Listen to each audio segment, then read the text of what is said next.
Little payback from what happened a year ago when Tennessee snapped the 15-game losing streak. Alabama won the toss and deferred. So Will Reichard will tee it up. And D. Williams, who we saw take a punt return for a touchdown last week, is back at the goal line for Tennessee. Third Saturday in October. Let's do it. And they'll let this one go, and Tennessee will bring it out to the 25-yard line.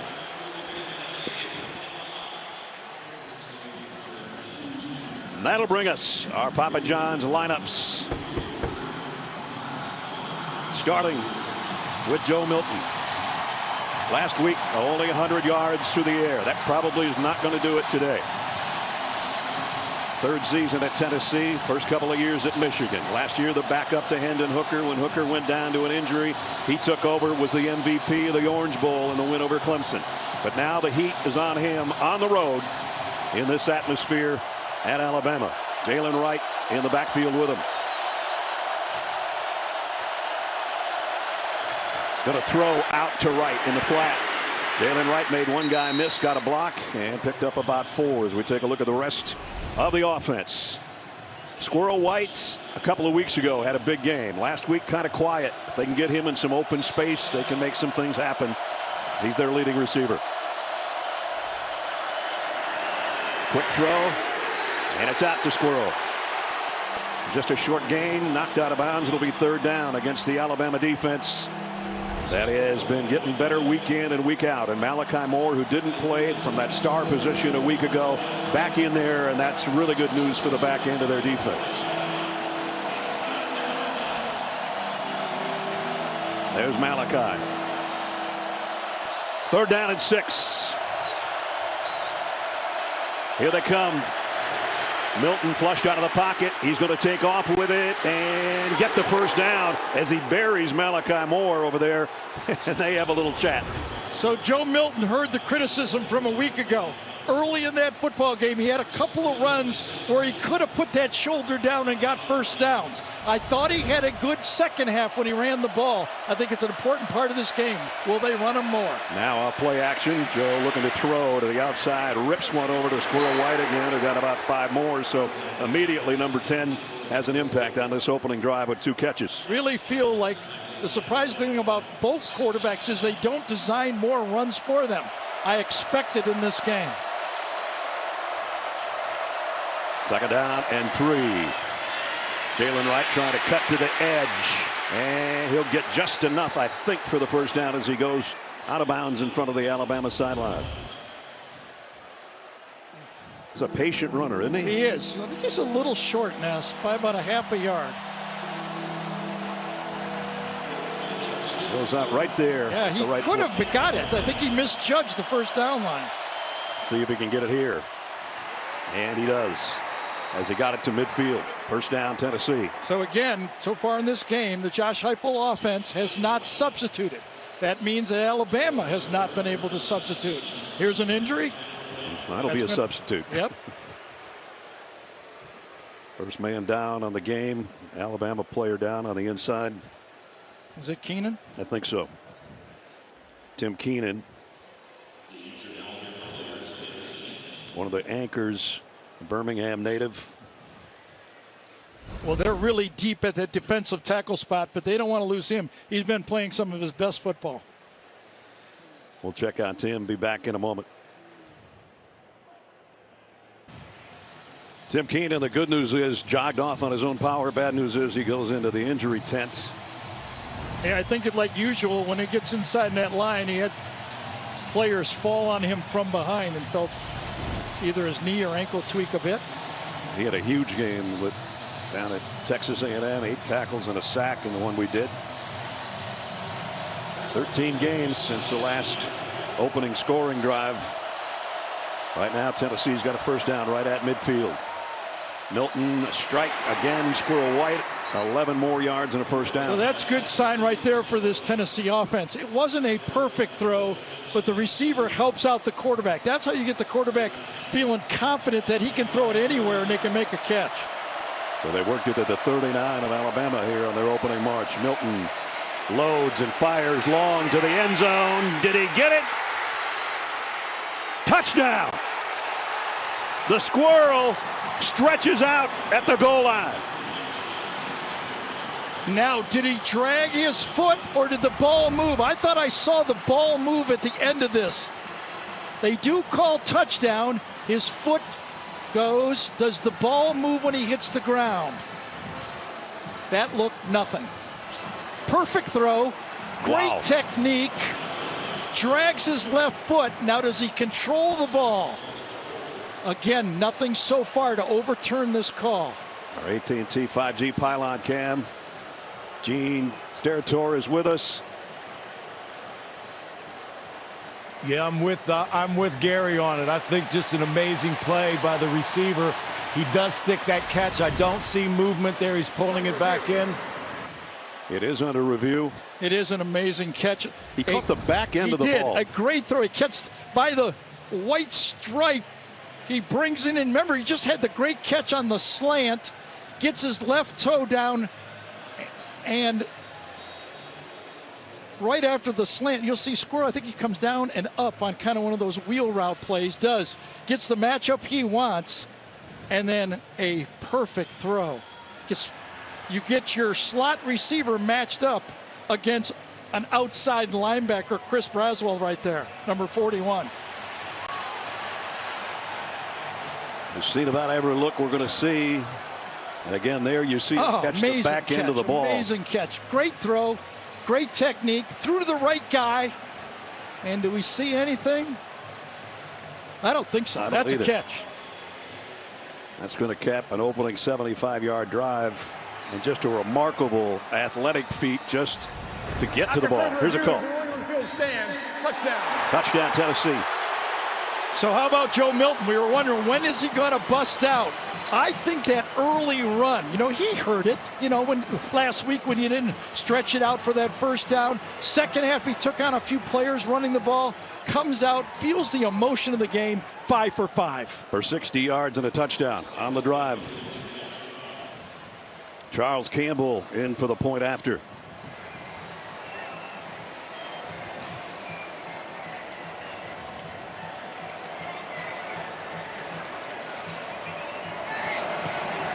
Up and good. What a way to start on the road for Tennessee. 75 yards in 8 plays. Joe Milton perfect. And Marquavius Malik White, the flying squirrel, for the Tennessee touchdown.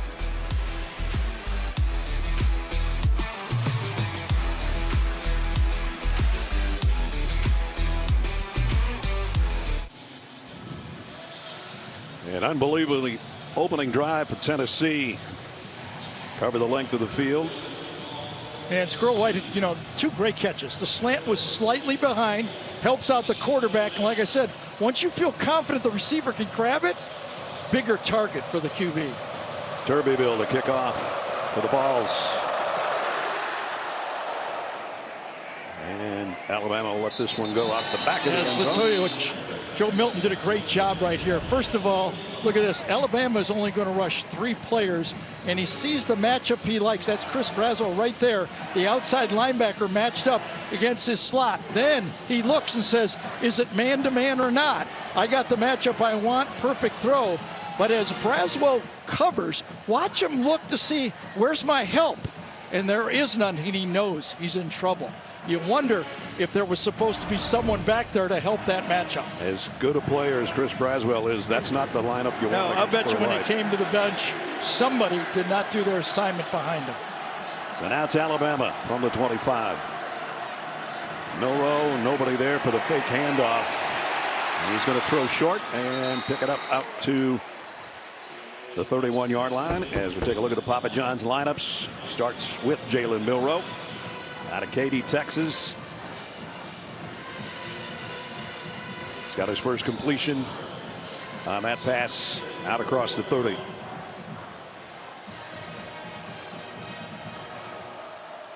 Jace McClellan, who just caught that ball, a single setback. And here's Milroe keeping. And tripped up. Looked like he had a little bit of an opening. He did. Aaron Beasley closed it. Well, as we suspected, will they call more running plays for the quarterback? This is a design run, and from inside out, Beasley makes the play. That was a big play right there. No kidding. He'd still be running. I think McDonald helped him. Wasn't that number 12? I think it was Terry McDonald that helped make that play. And it brings up a third down. Still run pass situation here, not third and long. Fourth in the conference in third down conversions. It's McClellan trying to run for it. Not quite. So no. You know, that's what the Alabama offense needs. Like these 3rd and 2s or 3s. How come they're not picking these up? That time nobody handled Elijah Herring, the middle linebacker, number 44. No rub off to help. Hard to run the ball up the middle without blocking the middle linebacker. They had a 3rd and 3 and only got 2, so that means Burnip will come in to punt, and D. Williams waits back at the 10-yard line.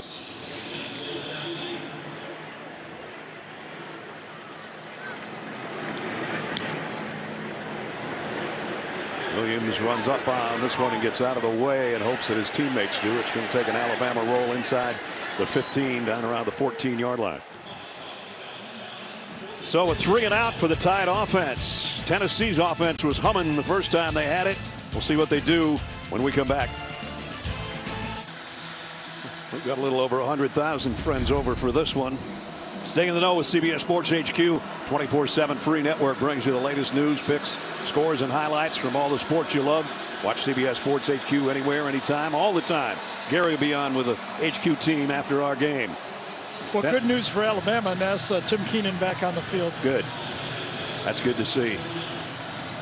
Now let's see if the fans will gear up again, as they were quieted by Joe Milton and company with those numbers on Tennessee's opening drive. Here's a pitch. Jalen Wright can't find anywhere to go and loses yardage. Just checking with Jenny. Well, Gary, you mentioned that slow start last week for Joe Milton. He took all the blame. He told me that everyone else was on the same page, but he felt disconnected. He said this week he needed to get going early in the game, and that is exactly what we saw, guys. Boy, no doubt. Loss on a play, 4 for Wright. Trying to get it back here, and will +1. But it's still going to bring up third down. So my thinking is that the Alabama defense, as good as A&M's front 7 is, and they're pretty good, obviously, they're more of an attacking defense and create some openings when they go for their tackle for losses. Alabama does more of a 2-gap. They engage and they look and they try to build the fence. Let's see if they can control that really good Tennessee running game. They're going to try to force the first incompletion of the game for Milton. And it's Squirrel White, and he dives forward. I think his knee hit before he got to the first down marker. He's a couple yards shy. Really good call there by Josh. Expected the blitz, got the blitz, and almost creased it. If it wasn't for Moitkey, number 92, making that play, that would have been a first down. So Tennessee's got to give it up. Kool-Aid McKinstry back around the 30-yard line for Alabama on the Jackson Ross upcoming punt. Waits and finally kicks it. And McKinstry has just got to get everybody out of the way. Takes the Tennessee roll dead around the 30. Good poison call. You could see the Alabama players running away from the football. Alabama down 7 in the 106th meeting between these two rivals. Now it's time for Do Project Smarter, presented by the Home Depot. Gary. Well, something that you do smart when you're rushing the passer is mix it up. James Pierce right here. That's kind of the bull rush. That's one way to do it. Then you can do it faster. You just do the speed rush. Boom. That one you can't get away with. And then how about this? You start one way, and then you cut inside. That's athletic play, and that's why that guy is so difficult to block, and why I think one of the key matchups is J.C. Latham over here. They're going to help the freshman on the left side by chipping, but it's going to be J.C. Latham, number 65, all alone, all day. There you see them, and they are lined up against each other on a first down from the 30 for Alabama. And there's Pierce, who's second only to Dallas Turner of Alabama in the sack totals this year. He's got 6, and we saw him raise havoc a week ago. First down for the Tide. Blitz coming from the secondary. Milroe stands in, waits, fires, and got it. all the way out to the 48-yard line to Malik Benson. Nice throw and catch. Yeah, you know, he had time. You're not right. The blitz did come, but they disguised it so much that it was too late to get there. And that opened up the easy throw. Watch J.C. Latham. Here's the matchup. One-on-one. He's got him, and he finished him. And a pickup of 17 for the Alabama offense. Back to the ground game, and Chase McClellan gets it across midfield to the 48 of Tennessee. So watch the All-American. One of the early draft choice, J.C. Latham, number 65. He's going to get inside and get on that linebacker this time. That's what Kreese said. Go inside, boom, get on the middle linebacker and toss him around. 2nd down and 5. They'll keep it on the ground. McClellan nothing this time. Back to the line of scrimmage, and that's about it. Aaron Beasley stops the Alabama offense that looks like this. We haven't had time. Isaiah Bond, the leading receiver for Alabama, hasn't had a catch yet, and everything's been going so fast we haven't been able to set the offense and defense for Alabama and the defense for Tennessee. But I can tell you the highlighted guy is Pierce, who Gary just did some Project Smarter with. Lloyd L. Williams in the backfield for the first time today for Alabama. It's a great matchup all game. I mean, there's two NFL players on the field. Both of them great. They'll both have plays that they make. Watch them all day. 3rd and 5. Milroe going to go deep. And out of bounds. No chance for Bond to catch that. And it's 4th down. And he'll have to punt it. I would think. I mean, it's at that just past midfield right here. Tennessee is going to play defense safe. They're going to keep their defense out there and make sure that this is a punt. Puts Squirrel White back there, but he's going to keep a defensive front out there. So Burnham set for his 2nd punt. This is a message to Alabama, like if you're going to fake it, you're going to beat our defense here. Burnham just straight away with the kick, high end over end. Fair catch called for and taken at the 14-yard line by D. Williams. And Tennessee gets it back at the midway point of the 1st quarter with a 7-0 lead. So Alabama got things moving a little bit on that drive before they had to punt it away. In the UEFA Champions Leagues, the biggest tournament in club soccer, matches continue this Tuesday and Wednesday, highlighted by PSG versus AC Milan, all streaming on Paramount Plus.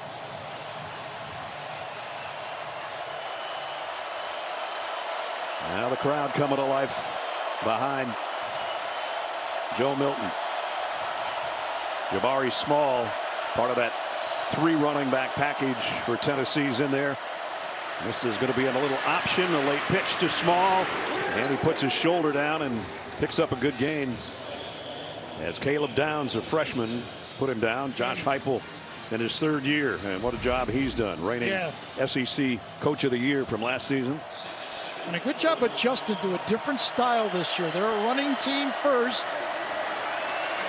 Milton fires outside, completes, and a 1st down, and getting away and almost breaking free was Ramel Keaton.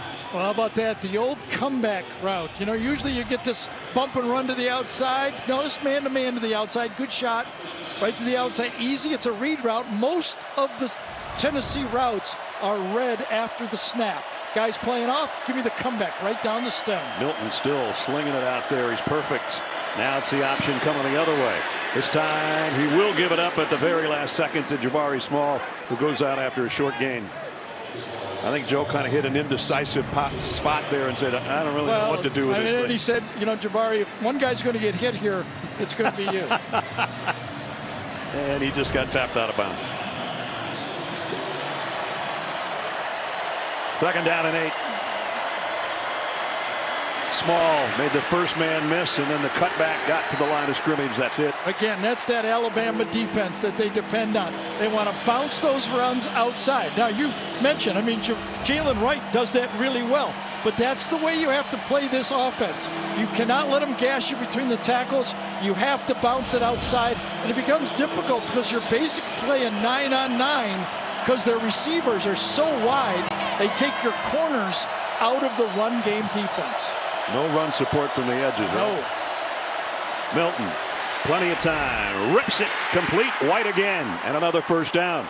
So remember, that slot position a year ago from Jalen Hyatt scored 5 touchdowns. Yeah, and over 200 yards. Over receiving. 200 yards. So I'm not surprised that they don't go back to the slot and say, well, let's see if they can stop it. And so far, they got a touchdown, a slant, and then the first down.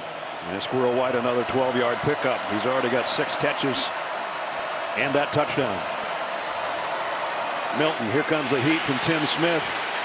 And Joe's going to run far side, get what he can, and out of bounds, and there's a flag. I thought Tim Smith might have gotten held, but maybe not. I think it is going against Tennessee. John Campbell, number 74, doesn't look too happy. Is he the guilty one? It is.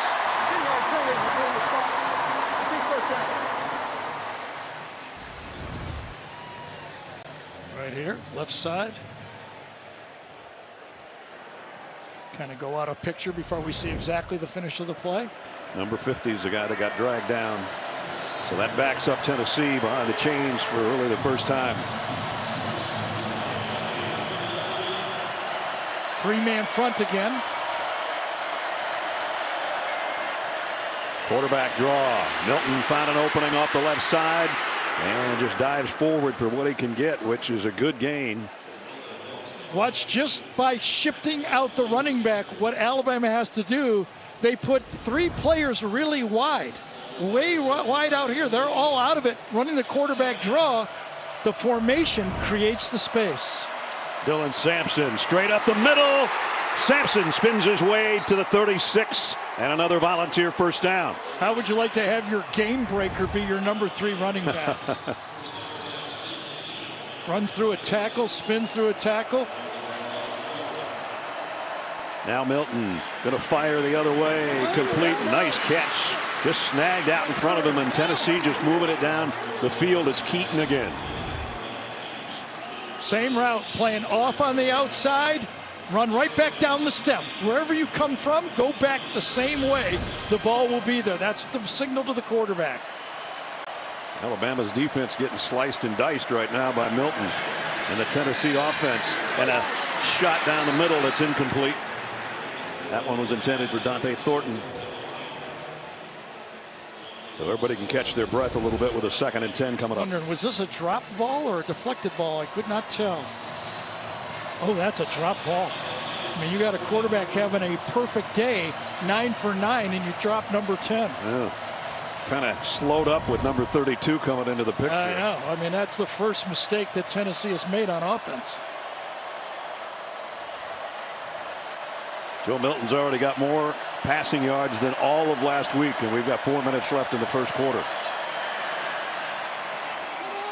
Throws to the tight end, and he's ripped down around the 17-yard line. That's McCallan Castles. Castles transferred, spent some time at UC Davis, a couple years at Cal. And with that gain brings up a 3rd down and short. And they're going in a hurry. Man, what a job by that Tennessee offensive line. And Sampson acting like Sampson right now. He's still not down. I think they're going to put him at about the 6-yard line. Watch this offensive line right up the gash, right up the middle, right behind Cooper Mays, inside. Oh, does he take that nose tackle? Cooper Mays, who did not play the first 4 games, they didn't have him against Florida in their only loss on the road. He makes a difference. So it's 1st and goal, Tennessee. Both of these teams have struggled inside the red zone for touchdowns. Yep. 11th and 12th in the SEC in first downs inside the red zone. Just outside the 5. Milton in the gun. Dylan Sampson, who's gotten a lot of the rushing yardage on this series, and Milton's got the rest of it. And Joe got to the 5, and that's about it. And here's what Gary was talking about with the red zone situation. Week 1 perfect. Since, not so much. And they are 12th in the SEC in red zone touchdowns. Alabama fans are hoping that statistic doesn't change. They faked the sweep to Sampson. That one was hit en route.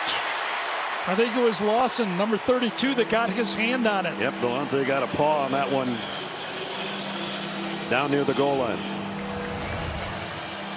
Little ride here. Here's Lawson. Let's see what he does. He play and run. Nope, back up and make a wonderful play. It's a good vertical jump by number 32 right there. Third down and goal. Probably some kind of rub out here. 3 wideouts up to where Gary just circled. Milton waits, fires late, incomplete. Intended for Sampson. Delonte Dawson with another play defensively out there covering. So that's a big stop. This Alabama defense is reeling, but they get a stop and force a field goal. Interesting call here. They go man-to-man to the outside, just a bit outside. I think Lawson gets his hand on the running back that time and keeps him from getting out there, Sampson, to make that catch. Charles Campbell, who's 9 out of 11 on the year, will try a 24-yard field goal. He hit a couple last week from 31 and 24. And he's got this one up and through. So Tennessee stretches its lead. Josh Heupel's team on the road. One more stretch. Watch the stretch of the jersey just outside. Just after Lawson got his hand on Sampson and slowed him down. Big stop for the Alabama defense. Not much to cheer about for the Alabama fans yet. They trail 10-0 with 2 minutes remaining in the first quarter here at Bryant-Denny Stadium.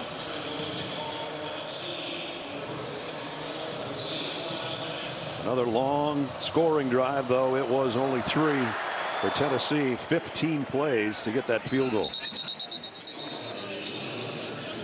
Let's send it back to Adam Zucker in our New York studio for a Jeep update. Zuck.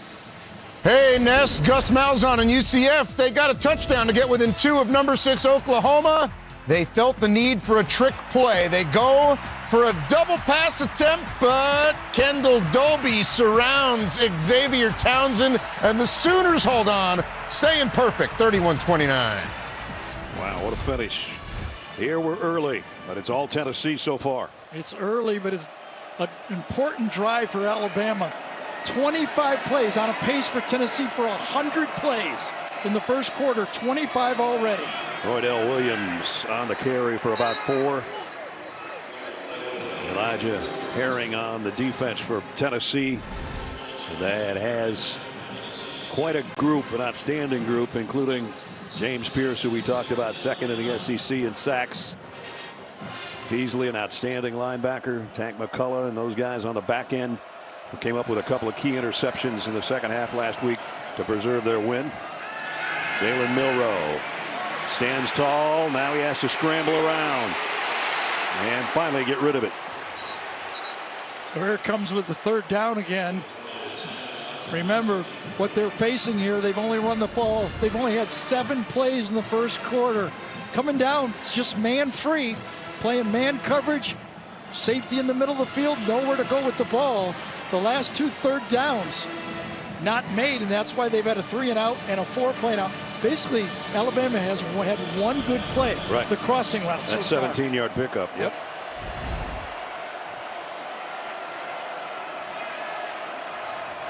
Right now they need 6. Milroe, look out from behind. Ball's on the ground. And Tennessee's got it. James Pierce went to the other side and worked on, I think it was Proctor over there, number 74. Pierce switches to the other side so he doesn't have to go against Latham, and he just bull rushes. We showed one of his rushes, right, Ness? Yep. This time he bull rushes Proctor. He's over here. He's got the true freshman this time. Watch him push him right back into the quarterback, and he reaches around. Wow. And steals it. What a play. No help for the freshman that time, and the wraparound by Pierce forces a fumble. Norman Lott with a recovery.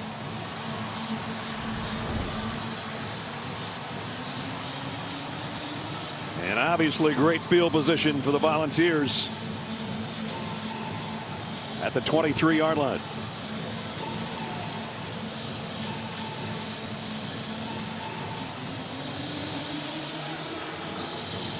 So now Milton and company with a golden opportunity here with 1:16 remaining in the first quarter.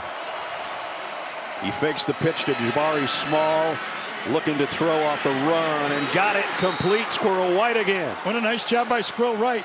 He's the original receiver, the #1 guy in the flat. He doesn't get the ball right away, so he wheels up. And Joe Milton finds him. Another great catch by Squirrel. 14 yards more for Squirrel White and Joe Milton. And it's 1st and goal. Trying to take advantage of the fumble.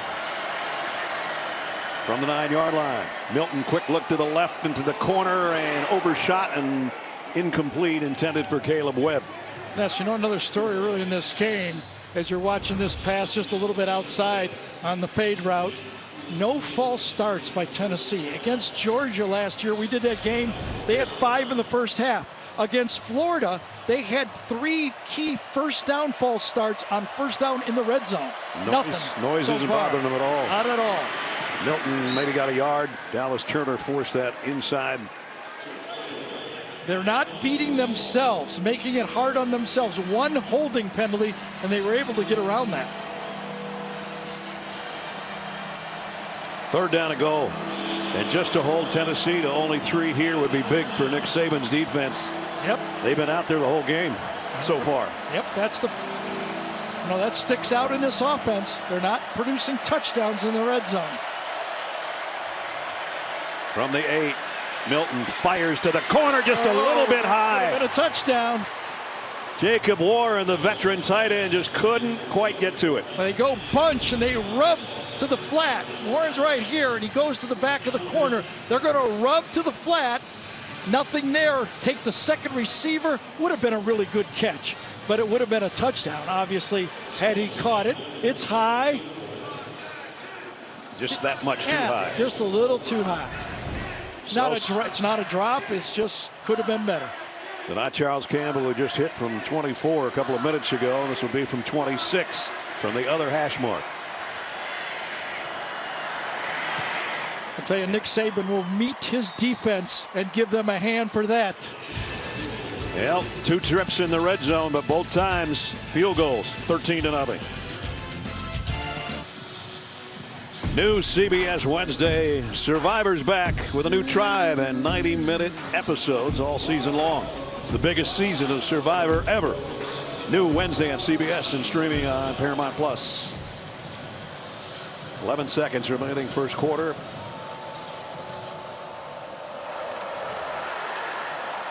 Tuberville's kick.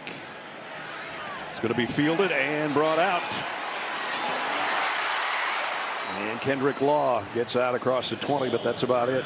Hey, Ness, what do you do if you're Tommy Rees, first-year offensive coordinator for Alabama? Can't run the ball, having trouble pass protecting. What do you dial on that play? There's Tommy right there. I don't know, like you said, with the exception of that one nice pass Yeah, to Isaiah Bond, there hasn't been any offense. I mean, you admire Jalen Milroe's trust in his offensive line, but he has to kind of get that mental clock working a little bit faster. He's holding it a long time. A little too long. Probably the final play of the quarter here. Milroe in a pistol set. Going to give it off to Jace McClellan. Trying to get to the second level and backpedals, and his offensive line pushing him for about a 7-yard gain to end quarter number 1. Well, we got a lot of football left. 3 more quarters, but it's one of those, who saw this coming? Tennessee, Squirrel White, a great first quarter. 13-0 Vols.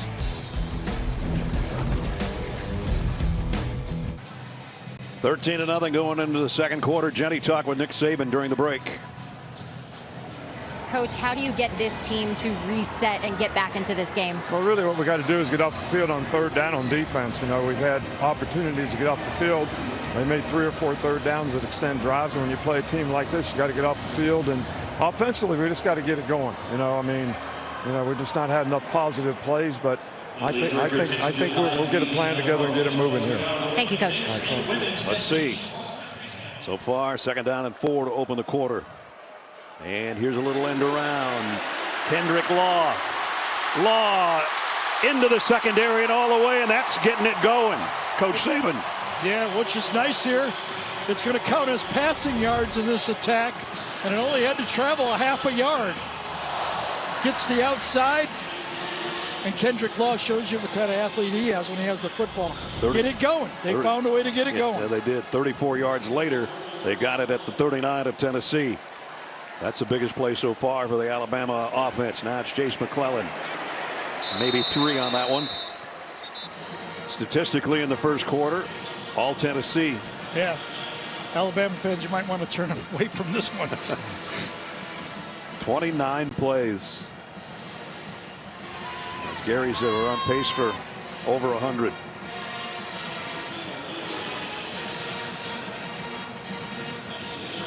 Roydell Williams back in the Alabama backfield. On 2nd and 7. Isaiah Bond in motion. And they're going to throw back screen to Roydell, and that went nowhere. Yeah, Kamal Harris stayed home. The cornerback that time. A lot of motion, a lot of people going different directions. But as you look at this Tennessee defense, as the motion goes, nobody follows them. They're in a zone. They're keeping all eyes on the quarterback, and Kamal Harris makes the big tackle. He had a good game last week, including an interception in the second half and a nice open field stop by Haddon there. Well, let's see what the pass rush does. There's the game right here. 3rd down. They've not been able to handle the pass rush.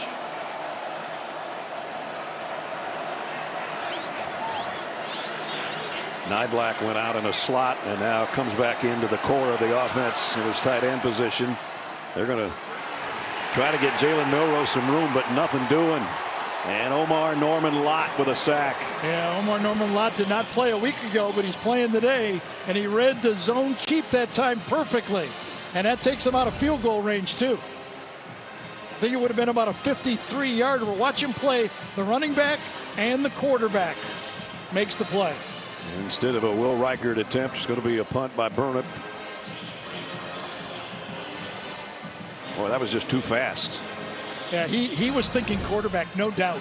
You go, guys, you got to call for the running back. I got the quarterback. Burnip now would like to knock this thing inside the 10 somewhere. Well, it could happen. Oh, it bounced forward. Makes the end zone. So they'll bring it out to the 20. Tennessee, a 13-0 lead here in the second quarter. One more quick point. It was Kamal Haddon that made the nice tackle, not Kamal Harris. That's a different whole thing, right? Yeah, it is. It is. Let's test your knowledge with today's Aflac trivia question. It's not about Kamal Haddon either. Which 3 teams have won back-to-back games versus Nick Saban in the SEC? It's not a long list, I can tell you that much. For sure. Either way, he made a good play on the screen pass. He didn't play in this game last year, but he's had back-to-back weeks with interceptions. Absolutely. Milton going to throw it out. Tough just to make the catch for Jalen Wright. Picked up a couple. That's about it. Well, as much as the Alabama defense has been run on and moved on, those 2 1st-and-goal stops could be a huge story if they can get another one. That one's incomplete. A little bit behind Ramel Keaton. Just remember, as this game goes along, 2 1st-and-goals ended up being field goals. I was just going to say, the way this thing's going offensively for Alabama, it might be their defense that has to win it. But I guess, like you said, they've already had 2 semi-wins to force those field goals. Easily could have been 21-0 yeah. now. And they got a chance maybe here on a 3rd and long.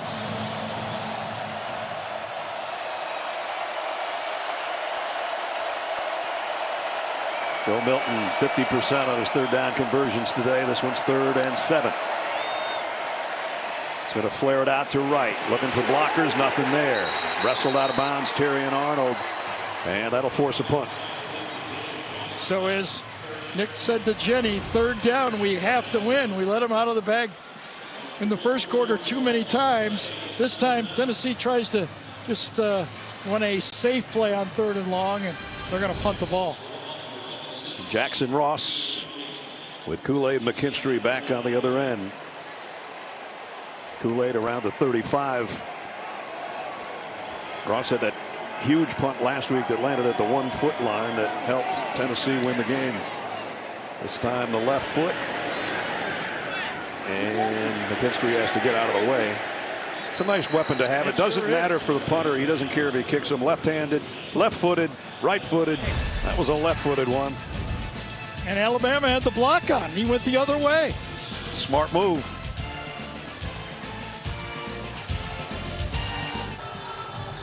13-0 balls right now. And now it's time for our reliable connection presented by T-Mobile 5G Home Internet. Here's Jenny.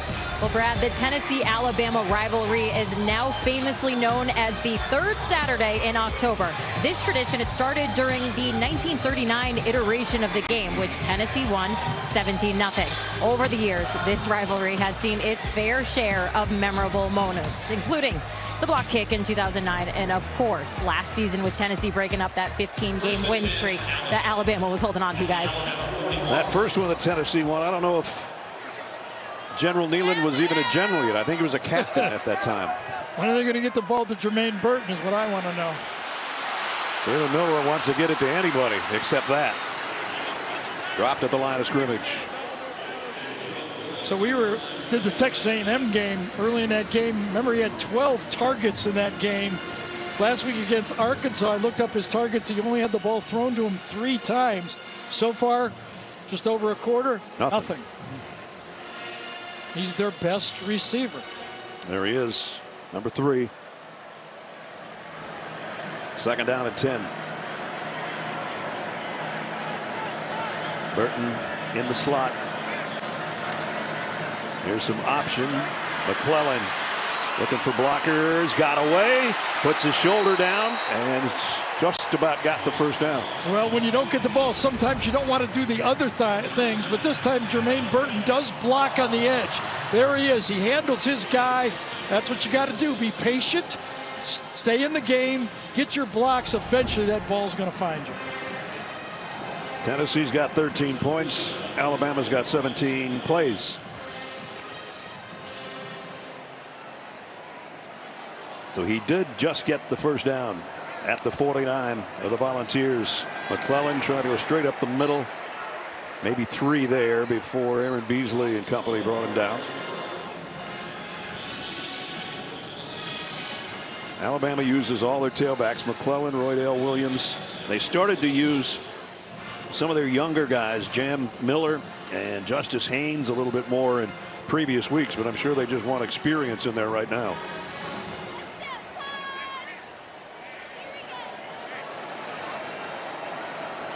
Second and 7. Isaiah Bond in motion. Milroe barely had time to get the screen away, and then it was blown up. Dupree, the tight end, I think would have been the intended target. Yeah, we already saw that play once in this game. See, a little bit successfully this time. As you say, getting a fast rush in his face, and he doesn't get it over his head. Orbit motion. Get it. Here comes from the outside, and knocked down just as he gets it by Josephs. Joshua Joseph with a nice defensive play forces 3rd and 7. And right now, Alabama 0 for on their 3rd down conversions. Pierce is back over here on this side. Milroe really needs a hook up here. Jalen fires, and he's got his hook up, and it's Burton. First down, Alabama. And nice job this time. He reads the coverage and gets the ball. Good protection. Burton comes inside and goes back out. Nice way to read it. He knows right where the soft spot is. Delivered. But the key thing again, J.C. Latham gives him time. That's that matchup. A little bit of time to throw the ball, and guys are going to be open. 22-yard pickup.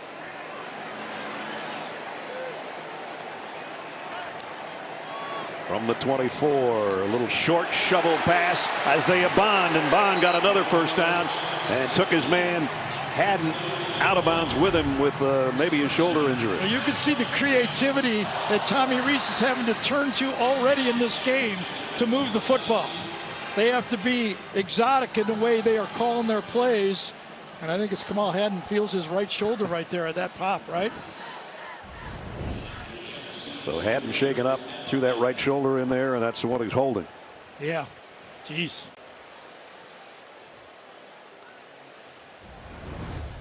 Interesting play, a little toss to the outside. It was just shoulder to shoulder, Bond to Haddon, and Bond got the better of that and tells him about it.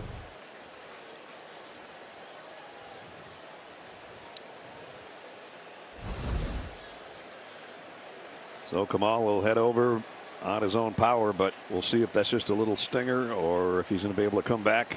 Yeah, important player, their best cover corner. This hurts worse than we think. He's taken a knee twice now. Well, we check on him with the trainers. Got a moment here to answer the Aflac trivia question, which was, which three teams have won back-to-back games versus Nick Saban in the SEC? And I said the list isn't very long, obviously. Florida twice when Nick was at LSU. That might have thrown you off a little bit. Yep. And with Alabama, LSU in 10 and 11, and Ole Miss in 14 and 15.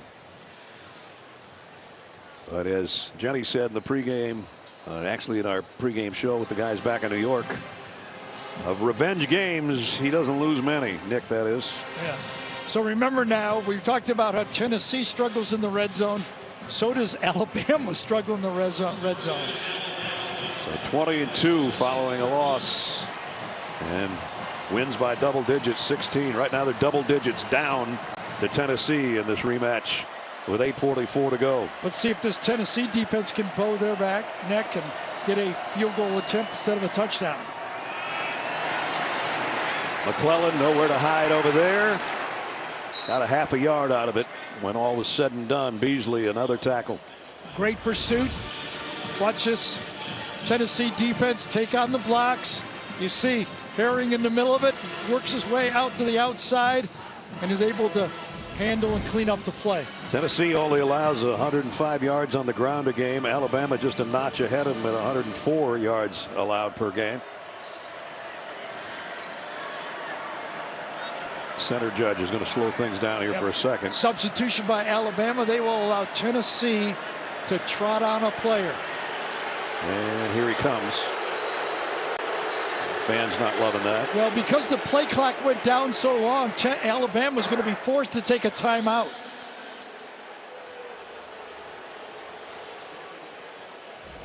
It was a late substitution by Alabama, which allowed Tennessee another late substitution. They weren't going to get the playoff. A late and lazy substitution. Yeah, he wasn't hustling too much. You only have to run. They didn't say run fast. Yeah. So Alabama down to 2 timeouts. And it'll be a 2nd down and 10 once the conversation over there around Coach Saban is over. So in a 13-0 game, and the importance of a touchdown here, I think it's a really solid timeout by Alabama right there. This year, it hasn't been the Alabama offense that we've seen in past years. The fewest points per game in 15 years, fewest yards in the same amount of time, fewest rushing yards since '06. And don't you feel like the crowd before they get it is waiting for some offense here? Boy. I mean, they're just like, okay. They were so fired up at Yes. the beginning, and now they're like, wait a minute. It's not supposed to be 13-0 at home. 2nd and 10. Milroe 6 out of 9 for 90 yards. 6 receivers with at least 1 catch. Roydale Williams on the ground. And again, there's just not much there. Much at all. Couple of yards. It'll be 3rd and 8. You can understand you don't want to give up on your running game, but boy, right now it's looking a lot like we did when we did that Texas A&M game, right? Yes. Nothing easy in the run game. Alabama's 8th in the conference in rushing, and that's not normally the way it is.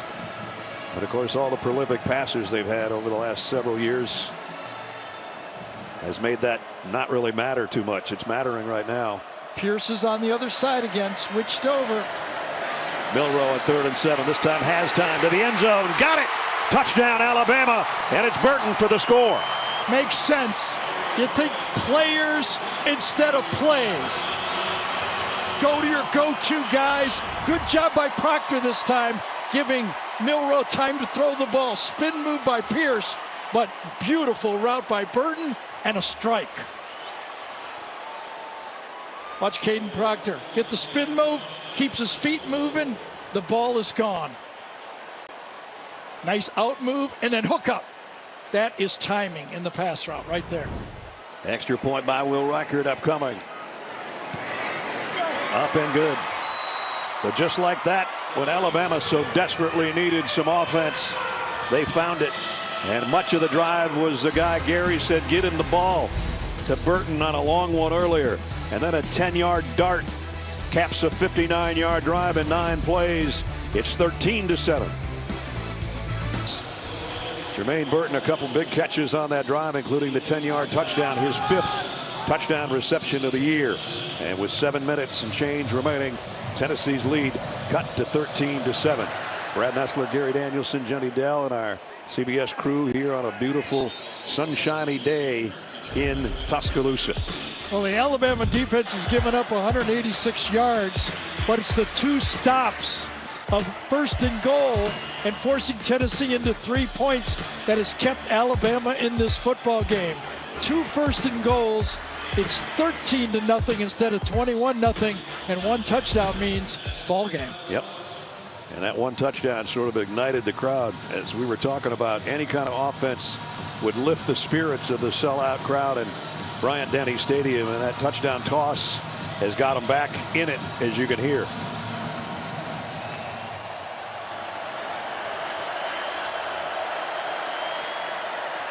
Jalen Wright, going to be a loss of a yard. Justin Aboigbe. Aboigbe does a great job attacking this running play, just as you called it. Watch him come off the edge right here and make it. Take it on and then make the play. Take on the blocker and then make the play. Wonderful play. Yep. And a loss of a yard. 2nd and 11. Wright trying to squeeze through there, not much, maybe 3 yards. Dawson and Aboigbe again on the tackle, and here comes the biggest 3rd down for Joe Milton and company, probably of the day so far. After the interview with Jenny at the end of the 1st quarter, they got the last stop. Will they get another one on 3rd down?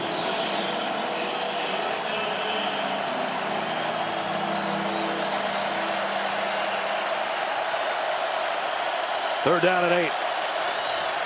Milton. Pocket collapsing. He's going to take off with it. Will he get to the sticks? He did on a late 2nd effort through Dallas Turner.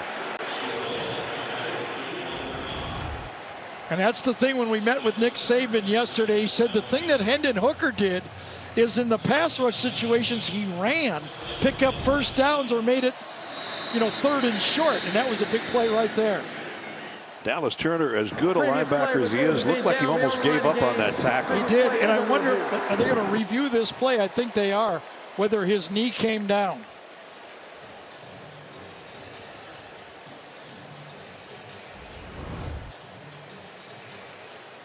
One. I think he dove ahead, and it seems like when his knee was down, the ball was real close to that line, wasn't it? Gene Steratore with us. Gene, what do you think? Maybe just a great job. I think the piece I'm looking at too, and Gary, I don't know if you were going to get ready to allude to it, was the left elbow. Yep. That instead of a hand, usually we see a hand that posts you up to try to stay above and gain that. But the forearm or the elbow, that puts you down instantly. And we can see right there, there's the forearm. So where the ball is when that occurs, I think now we'll take a different look at that. And it is really close. I think he may just be short because of that, guys. It's a good eye, Gene. And I do think he's short. Looked at his knees, left elbow. I will say one thing. Kevin Steele, the defensive coordinator, will tell Dallas Turner, if you can wrap up, would you please wrap up? Don't just try to throw the guy down because he's 6'5". And he's 235 pounds. After further review, the runner was down to the 34.5-yard line. They'll make a 4th down. So now what does Josh Heupel do? It's a gutsy spot on the field if he decides to go. Well, modern football, you run that quarterback sneak. We thought that A&M was going to run the sneak last week, and they tried to run a stretch play. But do you hand the ball back to Alabama right here? Well, how often is Joe Milton under center as well? True. Well, there it is. I will say this, they'll at least try to draw him off sides. With 5:43, you could use a timeout and see if you can draw him off first and then decide. Now they come up to the line. And they will run. Milton hit once. I don't know. I don't think so. Alabama's going to take over. Josh Heupel's going to want a review of this. But the Alabama defense has come up with a stop, it appears. He had the ball low in his stomach. He doesn't reach out for it. He's got to get to the white line, and I don't think so. His helmet might have gotten there, but the ball never did. Exactly. Again, there's that shotgun, as Ness mentioned. They don't take it under center very often. They don't have the Bush push at all, probably in the arsenal. Ball's in his stomach, doesn't reach out. Looks short to me. Gene, you still with us? I know you are. Sure. I sure am, Brad. Yeah, and a great job by Alabama's defense, too. You know, you talk about the help with the other players. When they got Milton to turn a little bit, the swarm came and stopped him from reaching forward. And I think it was a great job, a good spot by the officials, too, guys. Yeah, right off the edge. First, it was Dallas Turner that turned him in and then cleaned up by the pursuit.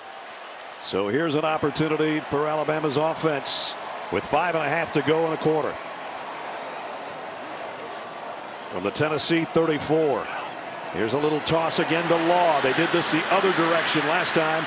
This one won't get as big a gain, but it did get about 5.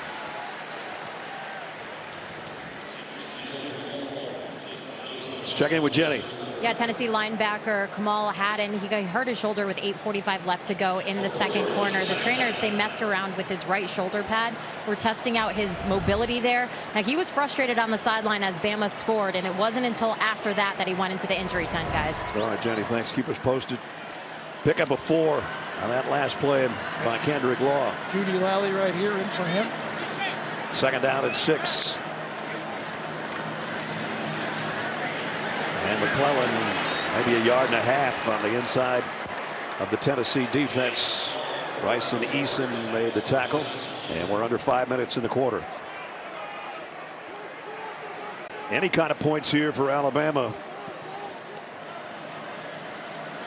gets them closer to Tennessee, even though Tennessee is dominating in the yardage category, or at least did in the first quarter. Third down and 4. They're in Reichert field goal range if this doesn't go well. And now we got a whistle and a flag. Sideline warning, you think? Ken Williamson will let us know. Too many men on the field for Tennessee. Play of game on the defense. Disconcerting signals. Ooh, that's a free first down. Calling signals on the other side. Oh. Be it hand claps or some other vocal signals. Calling signals. I think it's right here. There's yeah, the hand clap right there was called. Wow. They're going to call that on Elijah Herring. Wow, that was. He's going, I'm just trying to fire up my defense. What are we supposed to do?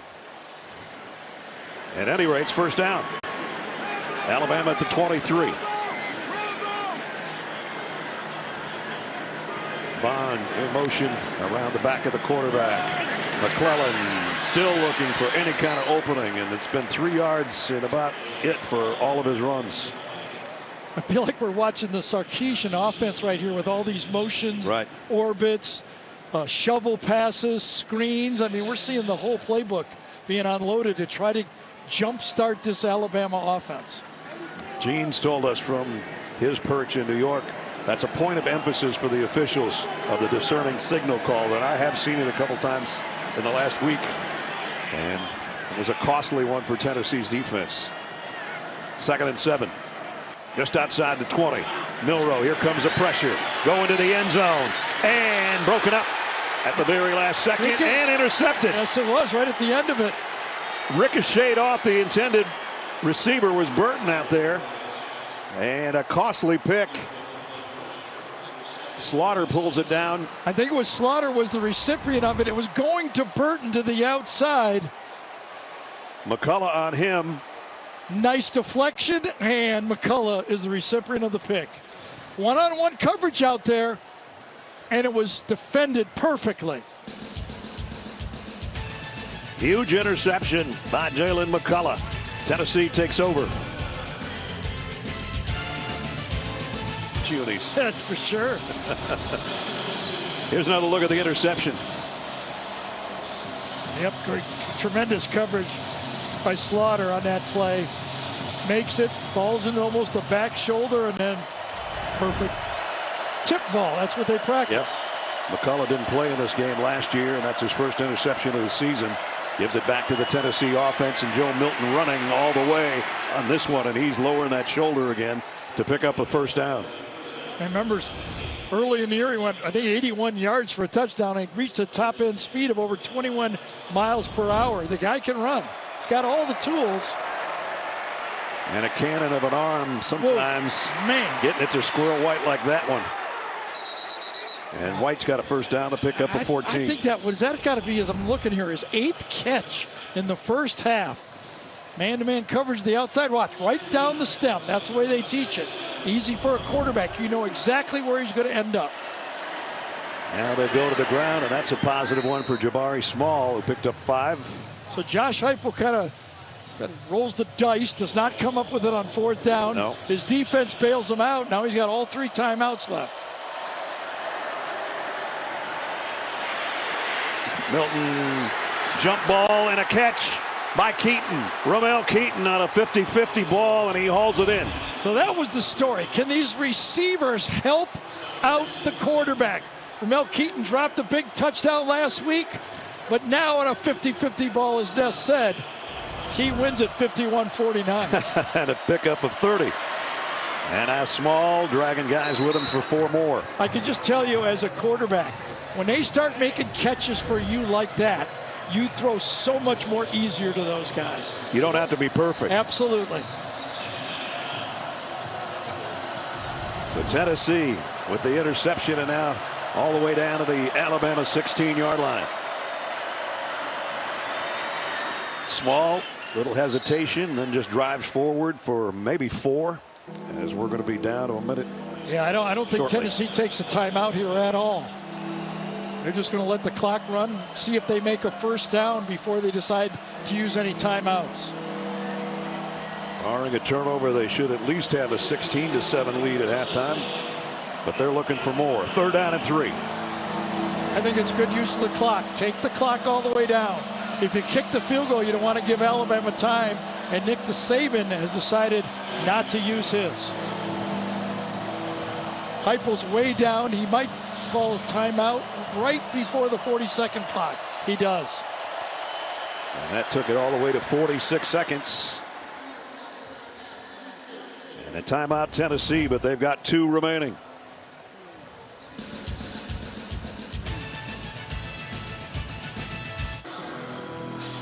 Coming up on the Geico Halftime Report, Adam, Rick, and BJ break down our first half and bring you the day's best highlights, including the Big Ten Top 10 showdown in the shoe between Ohio State and Penn State. All coming up on the Geico Halftime Report. Well, 3rd down and 3 when Josh Heupel took the timeout.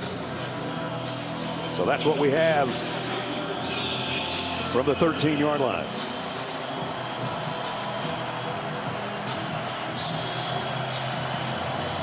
So look behind Joe Milton, and now into the eyes of Milton with Jabari Small in the backfield. It's Milton all the way on the run, and this time he's got the first down. Inside 2 minutes, clock will stop.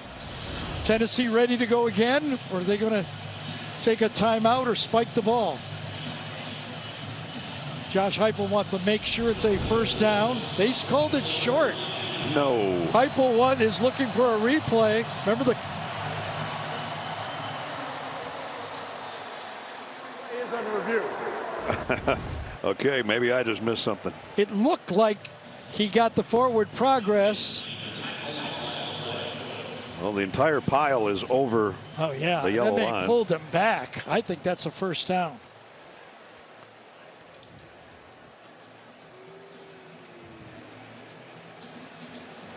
Understandably, he ends up 3 yards behind the line, but I didn't think there was any doubt about this one. Ran into Tim Keenan first. Javonte Sprague, number 76, is sure. He's pointing first down. He does fall backwards, but I thought his forward progress got across. His entire body is over the line right by a yard or 2 feet at least. Gene, I got a question for you in this situation. You with us, Gene? Yes. Always. Sure So am. it's a replay stop timeout. Are both teams allowed to substitute after this replay, or do they have to go with the players that were on the field? No, they can make a substitution. The other interesting part on this one, too. With the rear end of the ball touching the 10-yard line, which would be enough for a first down. Please put 42 the other element I'd look at. 4-2. Yeah, Ken Williamson does a great job there. Not only that, as you stated earlier, the clock stops on the first down. Milton had a first down with 42 seconds left on the game clock, which would have been a stop. So now they're back with 2 timeouts. Referee will let him know he'll wind late, or he'll now be able to take that with 2 timeouts too. So big play on both ends, time and the down and distance. Perfect, Gene. Thank you. First and goal at the 10. Jabari Small in the backfield with Milton. Gets the handle and gets run out of bounds after a pickup of 2. Referee is still winding the clock as if he didn't get out of bounds.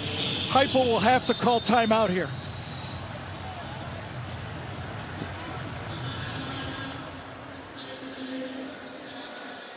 So 17 seconds remaining. It'll be second down a goal. It looked like, as you called it, that he was forward progress as he went out of bounds.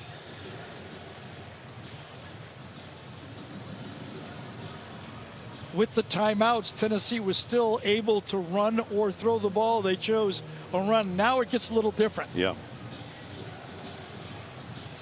Remember, they've been down in this territory before and had to come away with field goals. Yeah, I would think right here you have to throw the ball here and save on third down where you can run or throw. Well, they started at the 10, so they have to earn all of this. They're at the 8 right now. So again, what, third time in this half they've had first and goal to goal.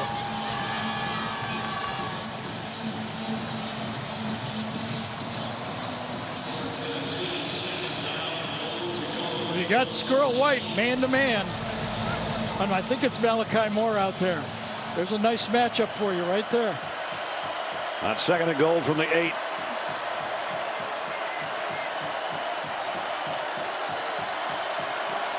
Now a little bit of a shift into that slot, a little closer for White. It's Jabari Small. Going down after a gain of maybe a yard. So now we know on third down, you've got to throw the ball, and it has to be into the end zone. Alabama knows that as well. That's why I thought they'd throw it on second down, and then you have your options on third down to do it, run or throw. Because remember, they just used their final timeout. So as Gary said, it's to the end zone or nothing. AP top 10. Georgia not playing today. They'll be in Jacksonville with us against Florida next week. Michigan State, Michigan getting together tonight. Ohio State beat Penn State earlier. You'll see highlights of that one with Zook and the guys. Big game in the ACC. Duke and Florida State tonight. And down the list you go. So one more team no longer undefeated, Penn State. So right now, Josh Heupel is telling Joe Milton, throw on timing. If he's not there, throw it away. You can't get sacked. We'd love a touchdown, obviously, but we can't give away 3 points. Remember, this drive started at the 20 following the McCullough interception. It's driven in the length of the field to a third and goal. Tennessee with the lead and looking to add to it by either 7 or 3.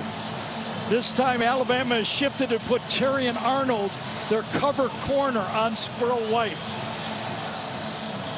Right there. And Dylan Sampson's come in to the Tennessee backfield.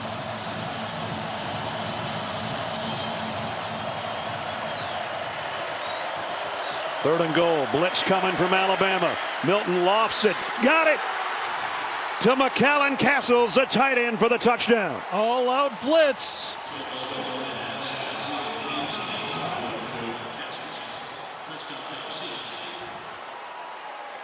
Joe Milton did exactly what Heupel said.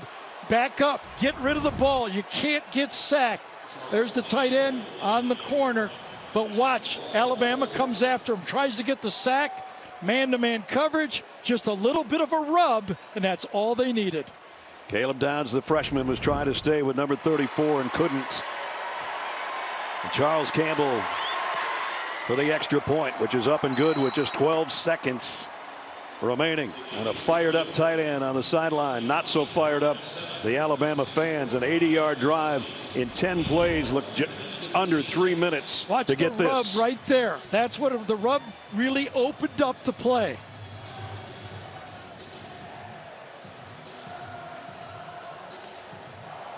And the second touchdown catch of the year for Castles. Joe Milton with one of those first halves that Tennessee fans were hoping for. 16 for 22, and Heupel says can't be any better than that.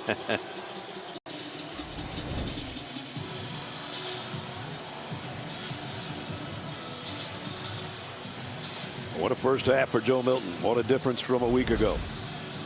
And what a drive after the McCullough interception. They turn it into a touchdown. Well, we talked in the open. Could Joe Milton break out? He's broken out. He sure has. Double-digit lead for Tennessee that they'll take to the locker room, barring something strange happening here in the final 12 seconds. They're just going to pooch kick this thing. Nobody called fair catch. Didn't have to. It went out of bounds.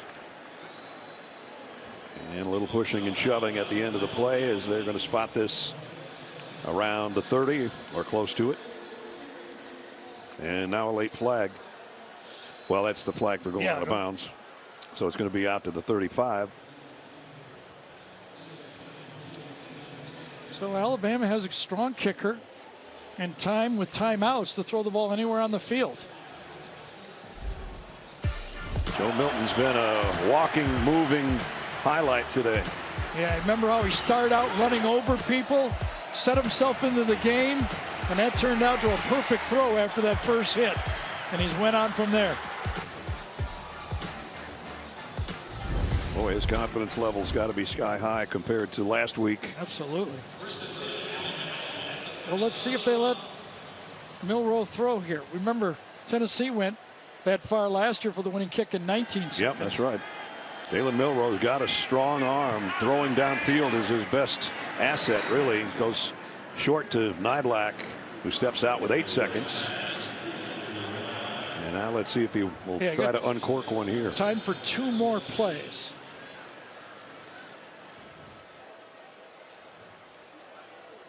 And we got an injured Alabama player down. Jaden Roberts shaken up.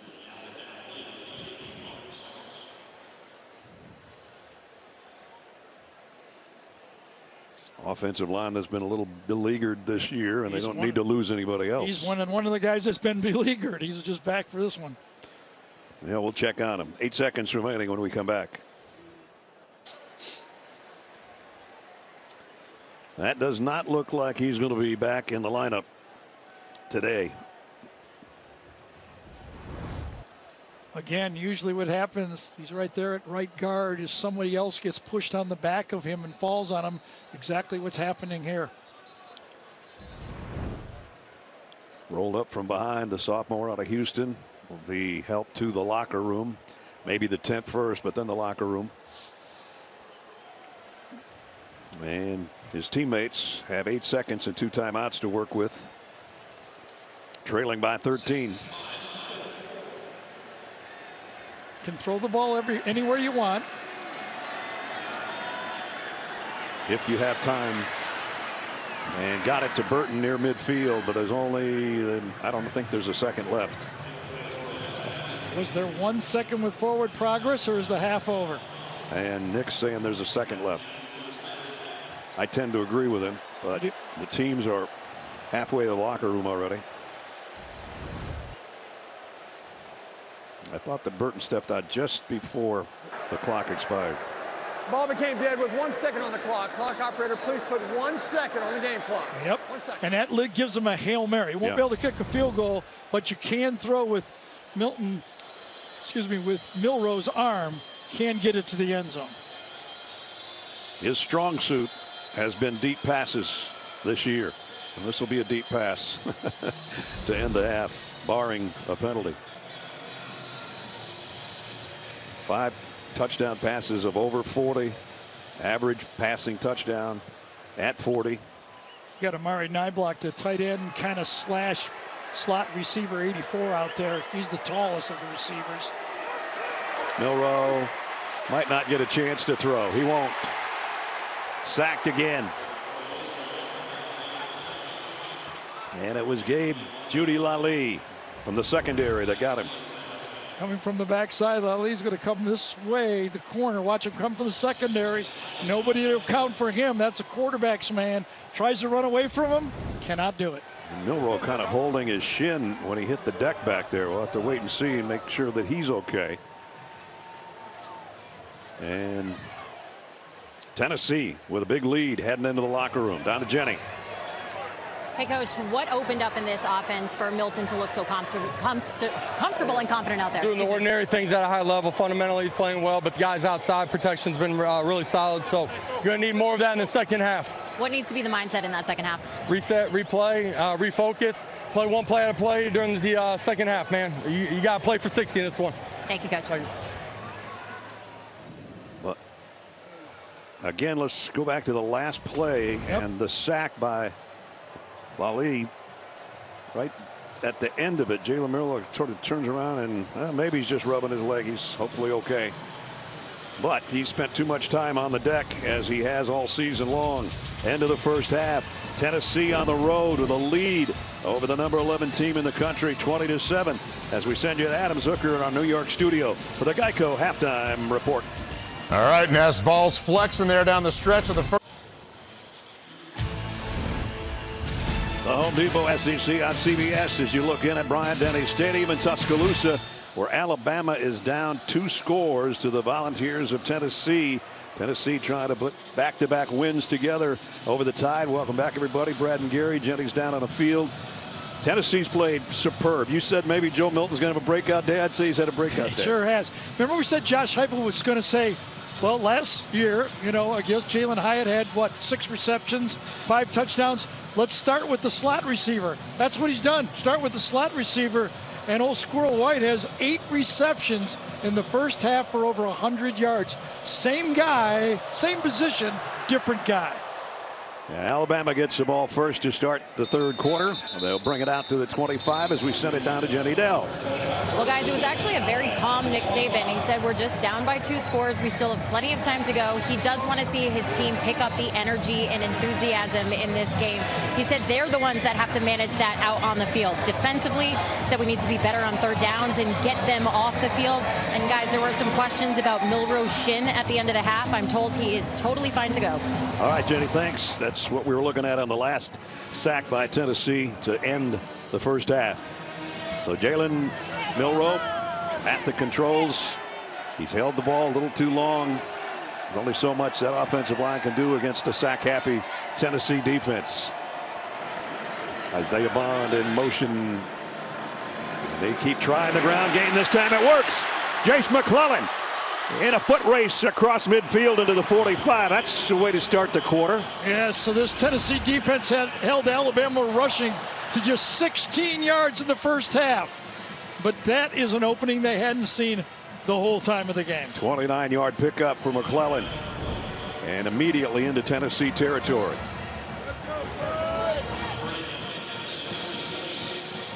At the 46, McClellan stays in there with Milroe on first down.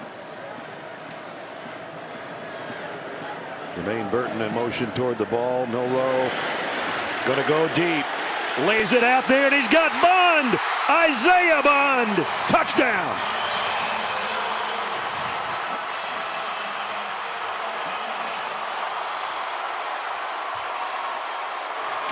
Interesting design of a play here for Bond. It is kind of a switch release. Bond starts out in the slot, goes wide, and then comes back in. Watch him go wide and then come back in. Switch release, ends up on McDonald number 12, and he runs right by him. Beautifully designed play. You stack your receivers, you force the defenders to make a choice. They chose wrong. Will Reichard. The extra point is good. The whole thing started with a 29-yard romp by Jace McClellan. The best run by far of the day for Alabama. And then just one play later, Isaiah Bond in the back end on a 46-yard touchdown. And just like that, we got a ball game again.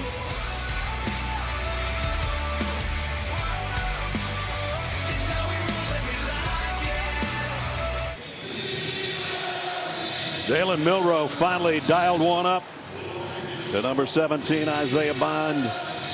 And in 2 plays, Alabama right in the thick of things in this ball game. This is the 4th time this year they've been trailing, but this has been the biggest halftime deficit of the year. Maybe that's why Nick was so calm. He's, you know, got him right where I want him. Exactly.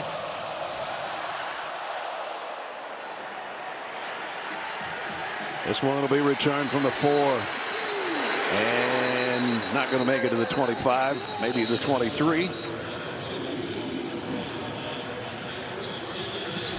As we look at our game trends, Joe Milton, a sensational first half. 8 of his 16 completions to Squirrel White. Jalen Milroe just warmed things up on his statistic line with that 46-yard touchdown pass to Isaiah Bond.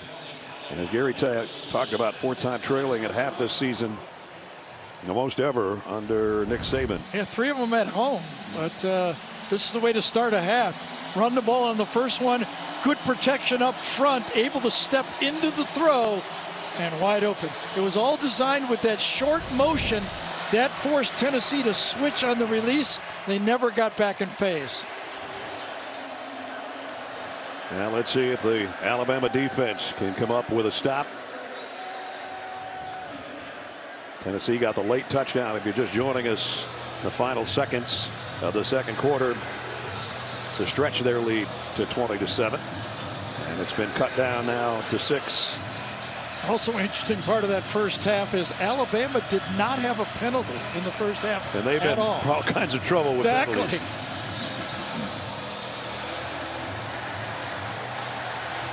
Okay, I'll tell you what's going to happen here. They're going to put it back to the 3 because the other receiver signaled for a catch. He put his arms out like a fair catch. So I think it was the other receiver signaled, and that's why it's going back to where the returner caught it. All the way to the 3 or 4 yard line.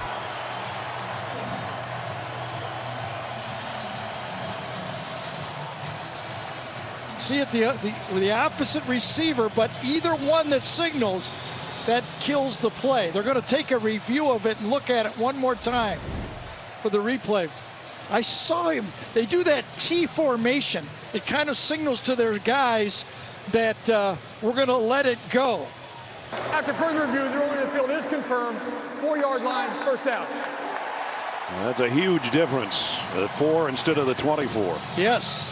Remember, one guy is signaling to everybody that we're going to let it go. You don't have to block anyone. The other one catches it and runs. It's wherever he catches it. So that's going to make it difficult for Milton and the offense because they're going to be close to their own end zone or in it with that crowd behind them and the Alabama end zone.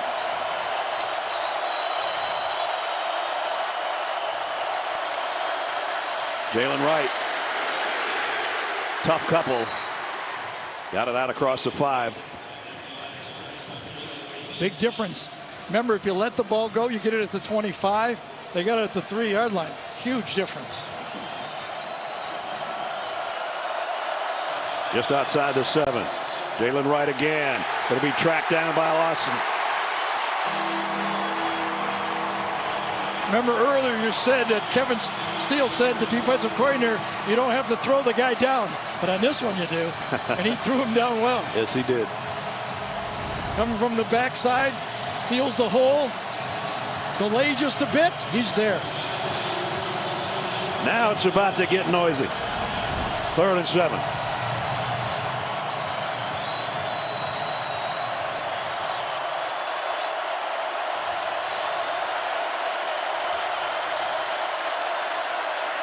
They'll keep it on the ground. Jalen Wright trying to squirt out the backside, but he'll only get to the 11, maybe the 12.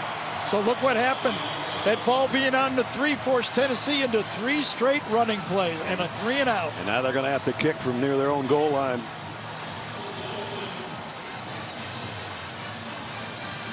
And the one guy you don't want to give too much room to in punting out of your own end zone is right there. Kool-Aid McKinstry.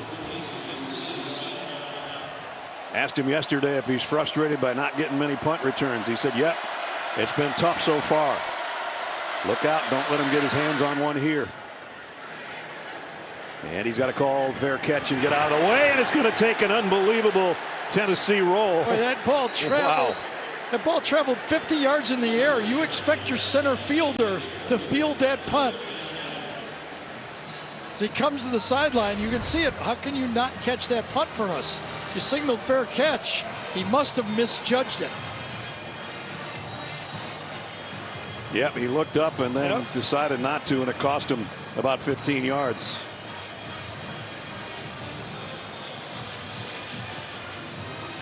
Hey, you're almost thinking you're going to get the ball on the 40-yard line, you know. Instead, it's the 30. About a 58-yard punt. Good job by Tennessee. Jackson Ross. And now it's Jalen Milroe and company, who scored quickly the last time they had it. And the guy in motion is the guy that caught it. Milroe going to throw short across the middle. Got Dupree, the tight end, and it's a first down at the 45.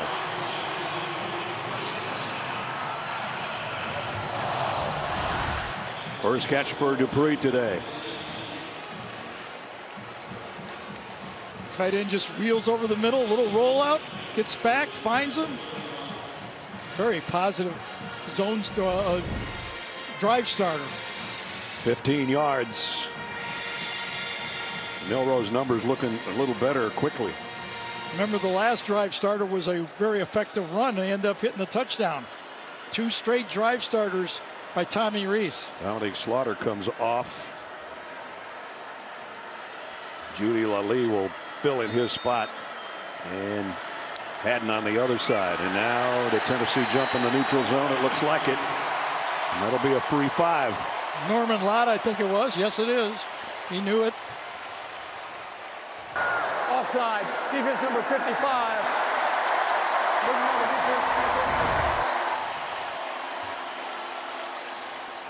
There's the move into the neutral zone. So the ball basically right on the 50.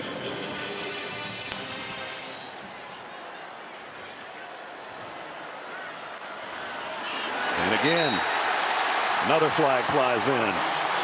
Going to be a free 5 again. Same guy again. So you'd like to blame this on crowd noise, but the crowd is being quiet. That's right. Because the Alabama's offense is out there.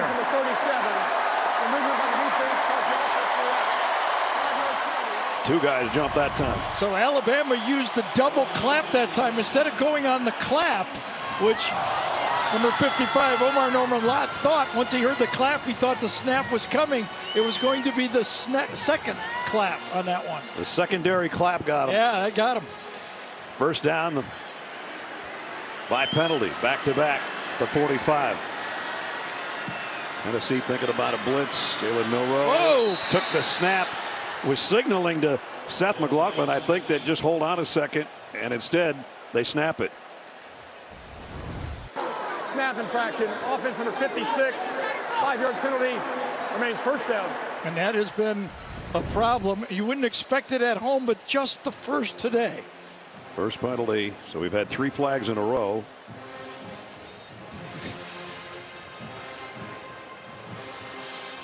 Said to Tommy Reese, the offensive coordinator, the snaps drive me crazy. I was just making a statement. He said, how do you think I feel? Exactly. So it's back to midfield, 1st and 15. Burton is in the slot to the left, right at the midfield stripe. Milroe pumps once, now throws, and got it to Bond again. And a first down at the 29. Alabama willing to throw the ball on first down. You don't get the ferocious pass rush. They do a good job, plenty of pocket time. Good job to the right side. Look at J.C. Latham that time. Keeping Pierce to the outside. No pressure. Throwing on first down gives them time to throw the ball. And a pickup of 20. And a first down at the 30. Milroe faked the option. Now a backward pass to Roydell Williams. And he's put under, looked like a late hit or almost a fist in the back of the head. Who did? Maybe I'm seeing things. I'm sorry. Well, sometimes the new modern way is to punch the ball out. Let's see if he's trying to punch the ball out. And you're right. He misses the ball and hits the number 5. Now the fans are seeing it now. And that should have been 15. called. No doubt. Remember, the crowd is acting as if it's a dirty play. He's going to try to punch the ball out. Still should have been called. From the 29, 2nd and 9. Burton in motion. They're going to give it off on the inside to Jace McClellan. One more look, because it was such a big play, bringing the ball back to the 3. This is the illegal, when Squirrel White raises his arms to the side, that kills the play right there. D. Williams is a guy. Oh, I'm sorry, D. Williams, yes. Alabama with a 3rd and 5. Should have a first down inside the 15 right now, had they called that penalty.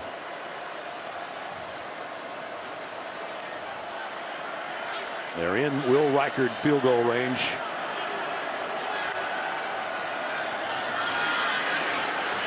McClellan only got about a yard. Tyler Barron, first guy there, getting up off the bottom of the pile, number 9. One of the questions I asked Tommy Rees and Nick Saban is, did you have the zone read keep in? On this play right here, I thought he had the keep. Milroe, I don't know if it was on or not, but he could have kept that for an easy first down. Will Reichard, who missed a field goal last year, the last time he missed, in fact, was at Tennessee. Perfect this year. This one from 42 yards out. Will Reichard got it. Snuck it in. Just barely. And it makes it a field goal game, courtesy of the SEC's all-time leading scorer, Will Reichard. The Home Depot SEC on CBS is sponsored by Papa John's, Aflac, T-Mobile 5G home internet, and by Wheels Up and Delta Airlines. Well, the offense of Alabama has had their wheels up since the start of this 3rd quarter. I mentioned Will Reichard, the all-time leading SEC scorer, now 491 points in his career. Nick talked about him making the decision to come back to get just a little bit better, refine his game, make a name for himself. Obviously, all-time history of Alabama, and it's paying off for him, I think.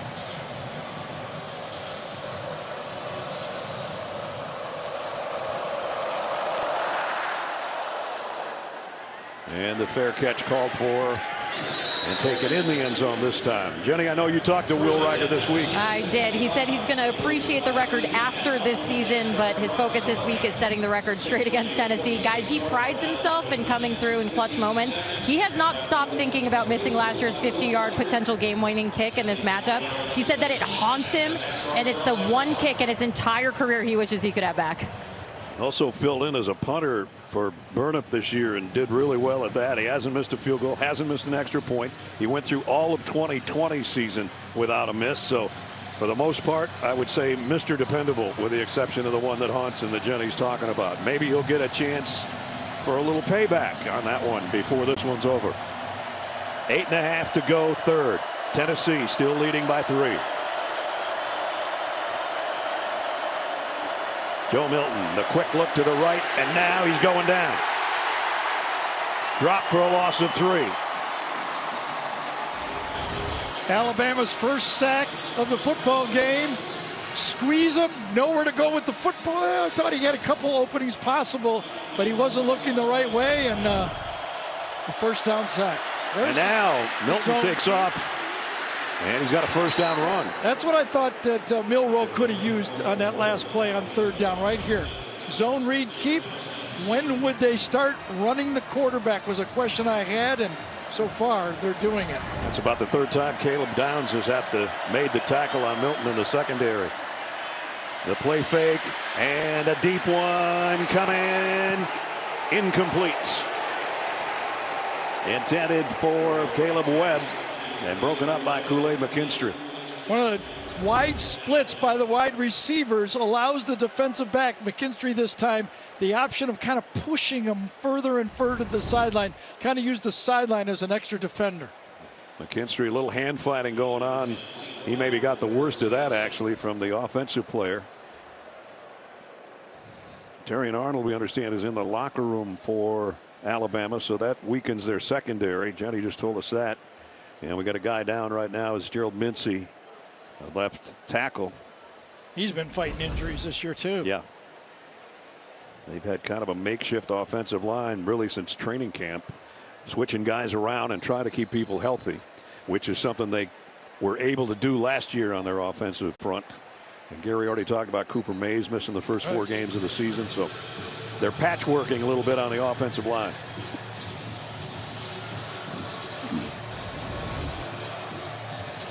It's up here to the top. Just kind of collapsed on him or cramped. One of the two, right? Knee just gave way. 2nd down and 10 from the 38. Shovel pass inside, going nowhere. Maybe a half yard for Sampson. Tim Keenan It was Tim Keenan just collapsing that offensive line into the backfield. Makes the play while he's being blocked at the same time. Wonderful play. 3rd down and 9.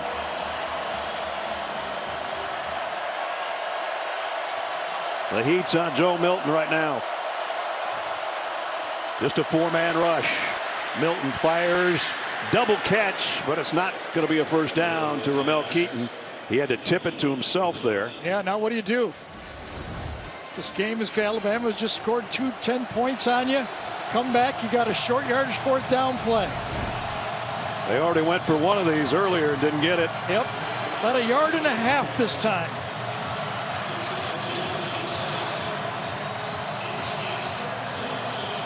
I don't know. I must be really old school because I'd be fun here.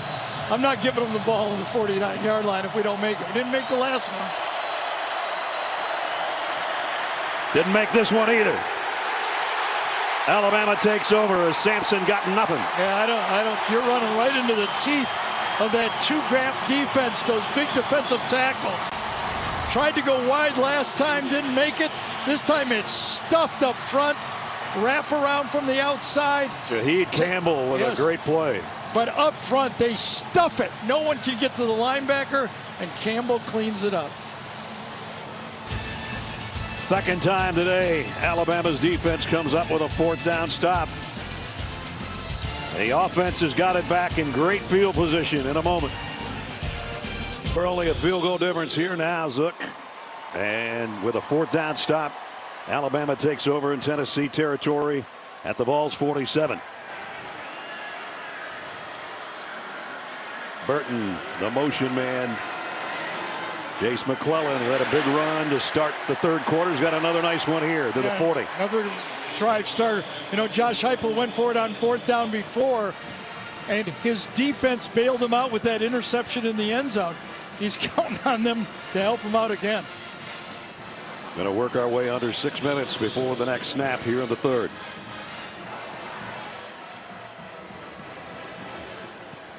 Jalen Milroe's numbers have improved dramatically here in the 3rd quarter. 2nd down and 3.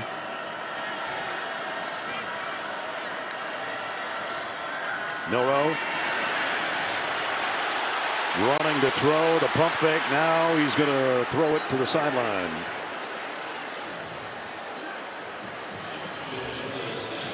Guess all you can say is he didn't take a sack there. Exactly.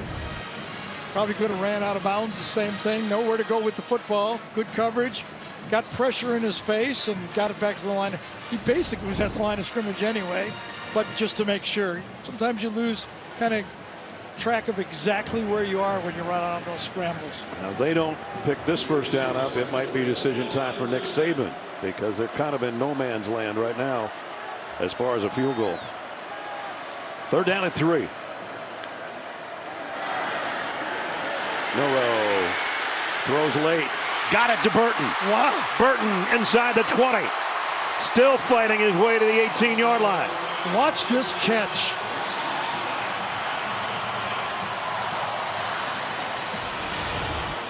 Burton's going to come up, and he is aggressively going across the formation right here. Watch him turn and make that catch, leaping one way and going back and catching it. Look at that.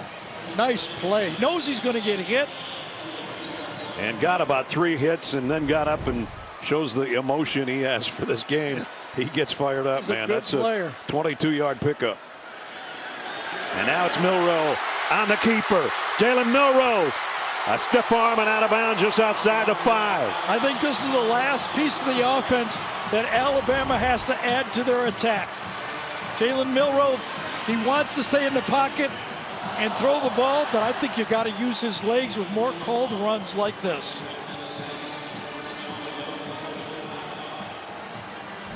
The Tide 1st and goal.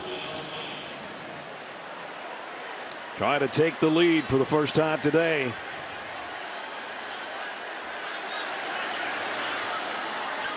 At the 5.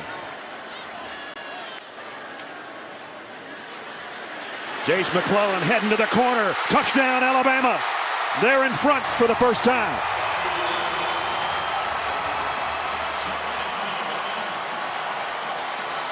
Jace McClellan does a great job of what they call pressing the hole. He attacks the design of the play and then he bounces out. Watch him come downhill and then go around. That draws in that defense. Downhill, attack, and then get outside with his speed. Remember, a 4th down stop led to this, and Jace McClellan's 4th rushing touchdown of the year. Will Reichard's point after up and perfect. And with 3:42 remaining 3rd quarter, all of a sudden, a 47-yard drive in 5 plays. The big one was this shot. Jermaine Burton, fantastic catch. Then Milroe, Jalen Milroe, as Gary said, use his legs. He got the right read that time and took it to the 5. Jace McClellan time after that. And the Tide roll to the lead in Tuscaloosa.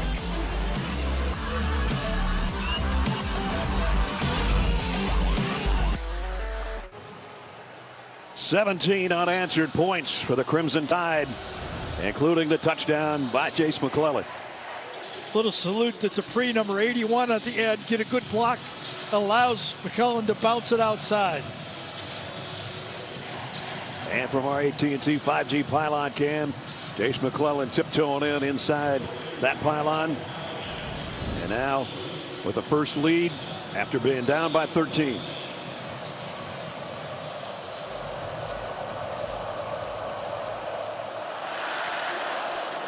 Will Reichard's kick will hit the end zone. Tennessee will come out. We check in with Jenny.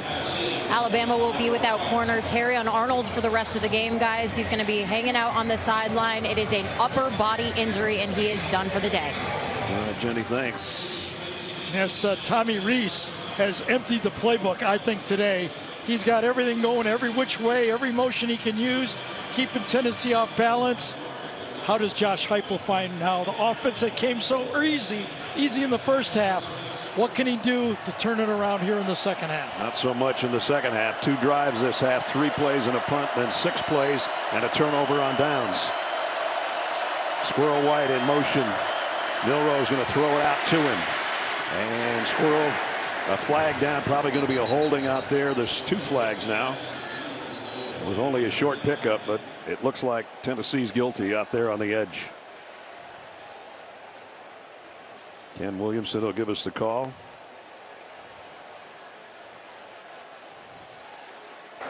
Holding on the offense, number 87.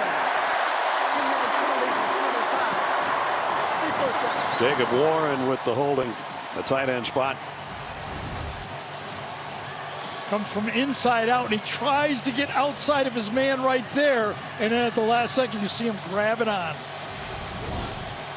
It's tough for that tight end. They start him close, and then he gets out there, tries to get outside the defender, but he couldn't get there. Center Seth McLaughlin firing up the crowd for the defense. 1st and 19. Milroe wanted to throw a wide out screen, and they blew that up in a minute. Yep. The double clutch allowed the defender to make that play. Dallas Turner, number 15, is out there. Watch the double clutch. That allows him to see it and beat the block to the tackle.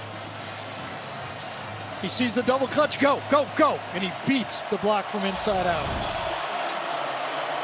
It's getting worse for the Vols. 2nd and 21. They're going the wrong direction.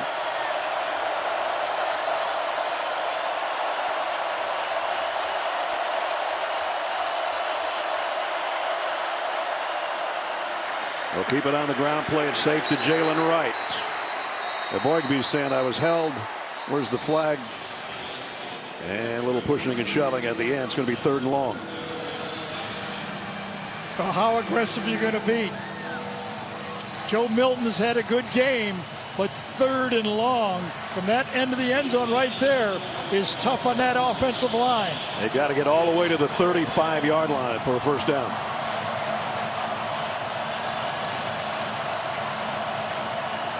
Kool-Aid McKinstry is trying to get Malachi Moore's attention, and did just in time, I think.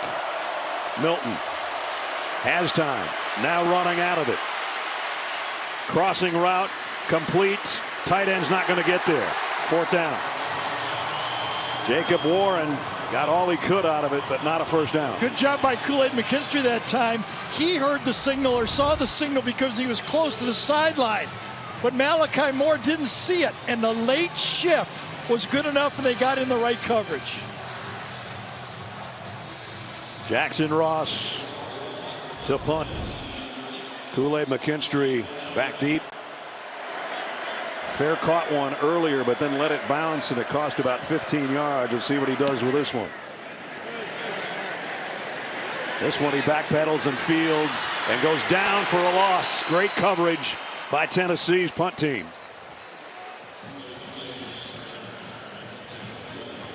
Next Saturday, noon Eastern, Big Ten on CBS. Kicks off a full day of college football with Indiana taking on Penn State. And then at 3:30, the SEC on CBS features #1 Georgia facing Florida in Jacksonville. That's next Saturday on CBS and streaming on Paramount Plus. A Big Ten SEC doubleheader next week. 1:08 left here. And a battle between East and West in the SEC. Tennessee trying to stay within a game of Georgia. Alabama trying to remain unbeaten in the West at 5-0, and they've scored 17 straight this quarter.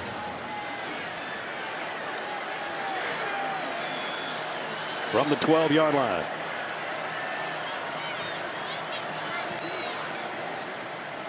Roydell Williams looks for his blockers, twists his way for a nice run of about 5.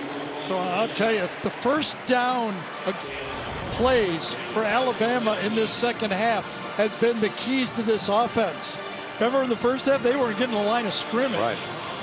Well, they've mixed it up. Yes. And they've been productive on first down. It started out with the running play, for 30-some yards, and then from there, they seem to have just found their groove. And that's what they've done this quarter in their possessions, which is down to maybe one more play this quarter. Roydell Williams tries the left side and backpedals to the 20 or close to it. Brings up 3rd down.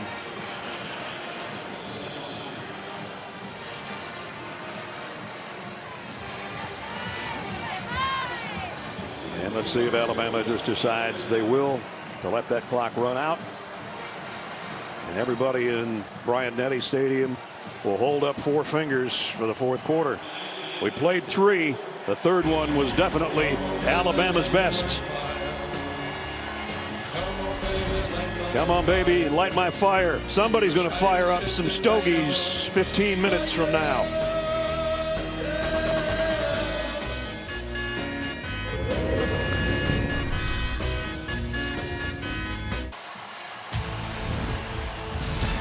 We head into the 4th quarter in Tuscaloosa on Home Depot SEC on CBS from Bryant-Denny Stadium. The 4 fingers are up during that timeout.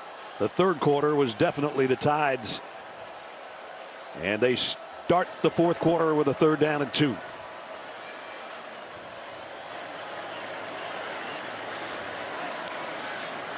Jace McClellan out of toss sweep, trying to get to the edge, got there, and a first down at the 25. It's Alabama, as you said, did a lot of good things in that third quarter. But remember, they had 16 yards rushing in the first half, 68 yards in that third quarter. And you see another effective run on third down right there. Amazing what happens when you can run the ball just a little bit. No kidding. McClellan stays in.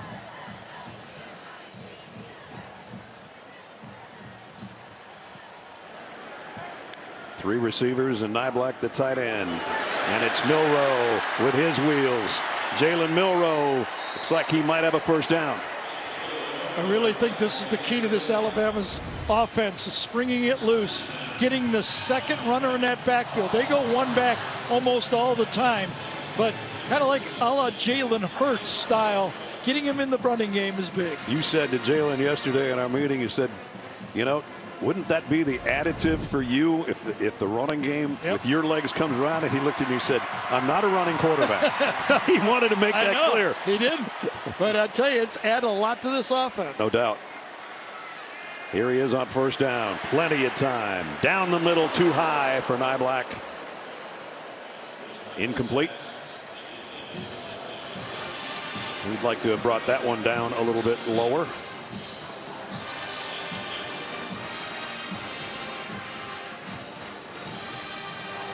Bringing Pierce back in the game now on second and long. 27's in. Tyler Barron, number 9, is in. They're bookend pass rushers.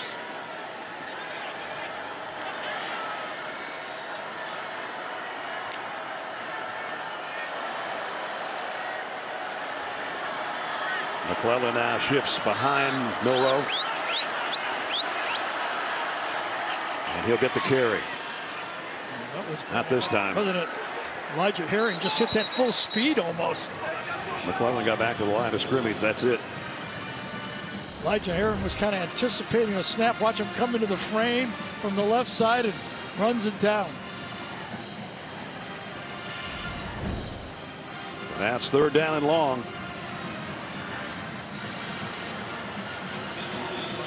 Latham's going to have Pierce on the right side. That'll be the matchup that I thought Alabama had to win. They will slide the line a little bit the other way and let Latham go one-on-one. Jermaine Burton is in a slot to the right of the Alabama offensive line on 3rd and 10. Milroe in trouble. Going to try to run out of it, and he got there. Took a big hit, but it's a first down.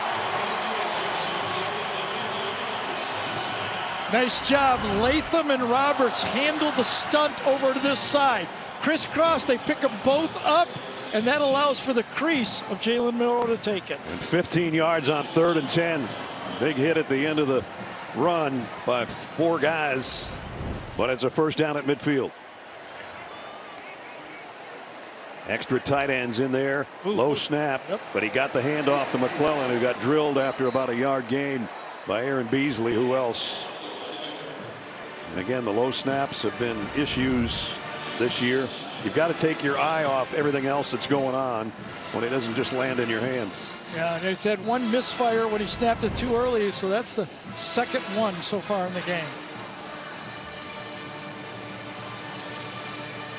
Clock running down to 11:45 and under. Alabama by 4 to 2nd and 9 in Tennessee territory. McClellan trying to get to the outside. He got there. And a nice run by Jace McClellan, whose second half has been brilliant.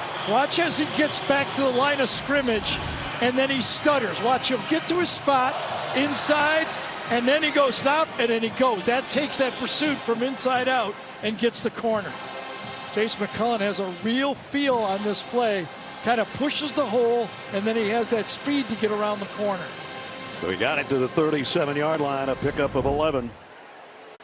Remember, his 29-yard dash on the first snap of the third quarter sort of got this thing rolling for the Alabama offense. They're going to keep using him. Only about 1.5 yards this time. So that puts Jace at 100 for the day. Last year he only had 3 carries for 15 yards in this matchup. Dead catch, 2 or 3 passes. But right now it's his legs and the running, and they'll give him a breather and let Roydell Williams come in at tailback.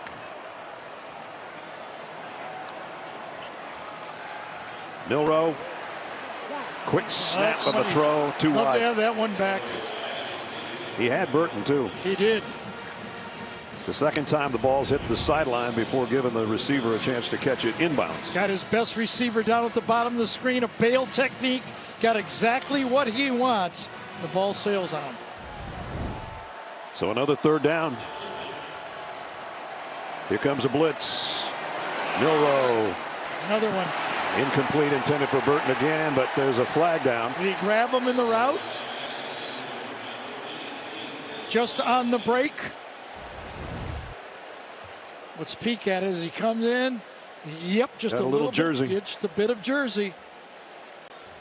It's on Judy Lally. Holding defense number 1. It's only a 3 yards for previous spot and includes an automatic first down. Remember, that's the spot where Kamal Haddon would be.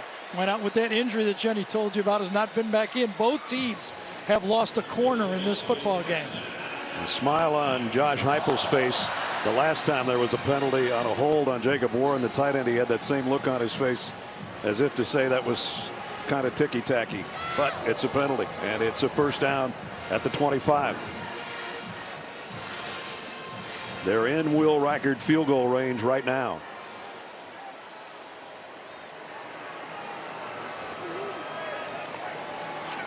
The toss. Roydell Williams got to the 21 or close to it. He is, but just like the Bama defense helped out by keeping and holding that Tennessee offense to field goals early, this Tennessee defense needs to hold for a field goal on this and make it a 1-possession game. Or keep it a 1-possession game, might be a better way to say it. Under 10 minutes in the 4th. When it was halftime, we didn't think we were going to have the drama of a year ago on Rocky Top. And right now the drama is starting to pick up. So is the Tennessee defense. Nice play. That was a good catch that time by Milroe. Snap was off to his right. I think he snapped this and caught this with his right hand. Watch how he ball is off to his right and hands it off all in one speed. Well, they got their last third down bailed out by the penalty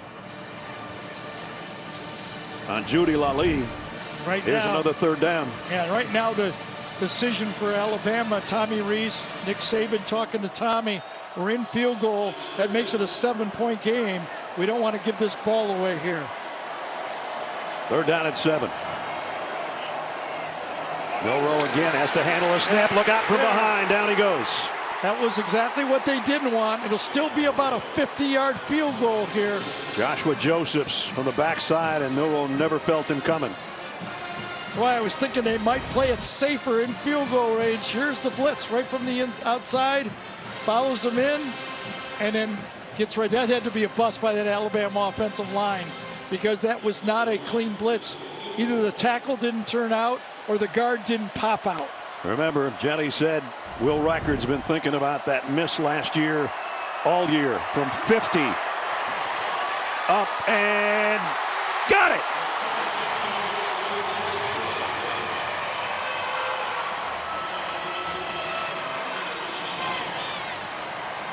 Will Reichert, a 50-yard field goal, has stretched the Alabama lead to 7 by about 7 inches inside the posts.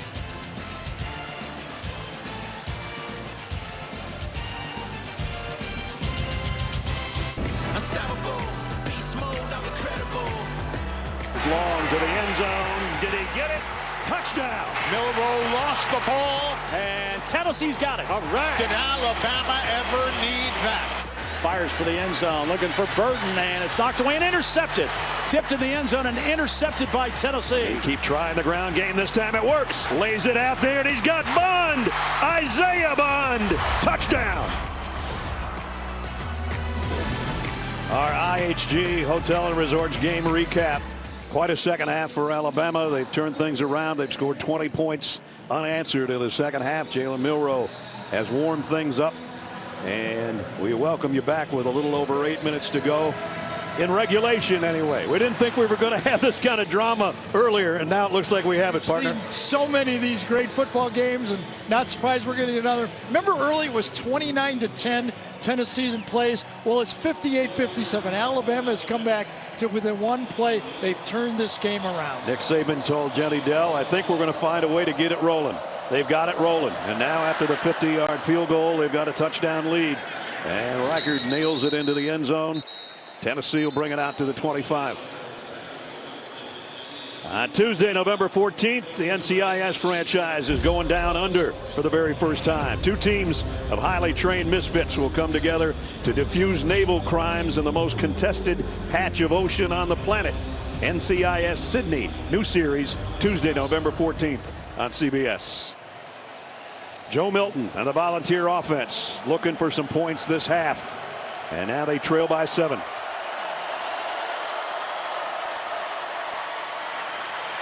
Dylan Sampson got 4 before he's tracked down by Jihad Campbell. And that'll work us under the 8-minute mark.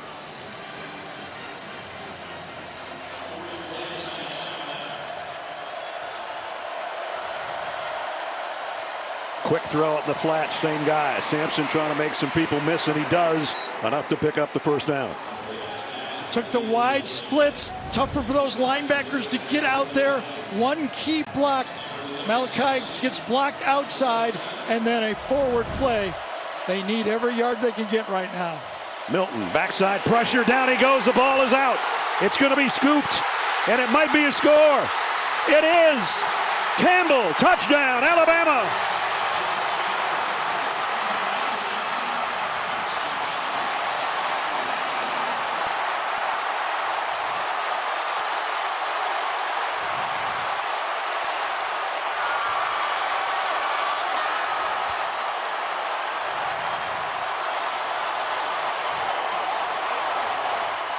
Chris Braswell came around the outside, made the play.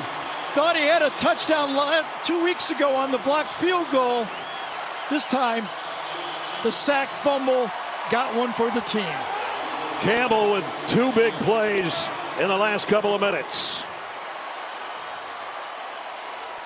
And all of a sudden, it's the Tide by 2 scores. Reichard's extra point up and good. As you said, how about that for Campbell? He gets the benefit of the good job of that defensive line to stop the 4th down play. This time, the sack around the corner from Chris Braswell.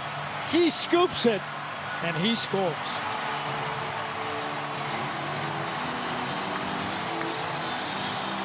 Here comes Braswell.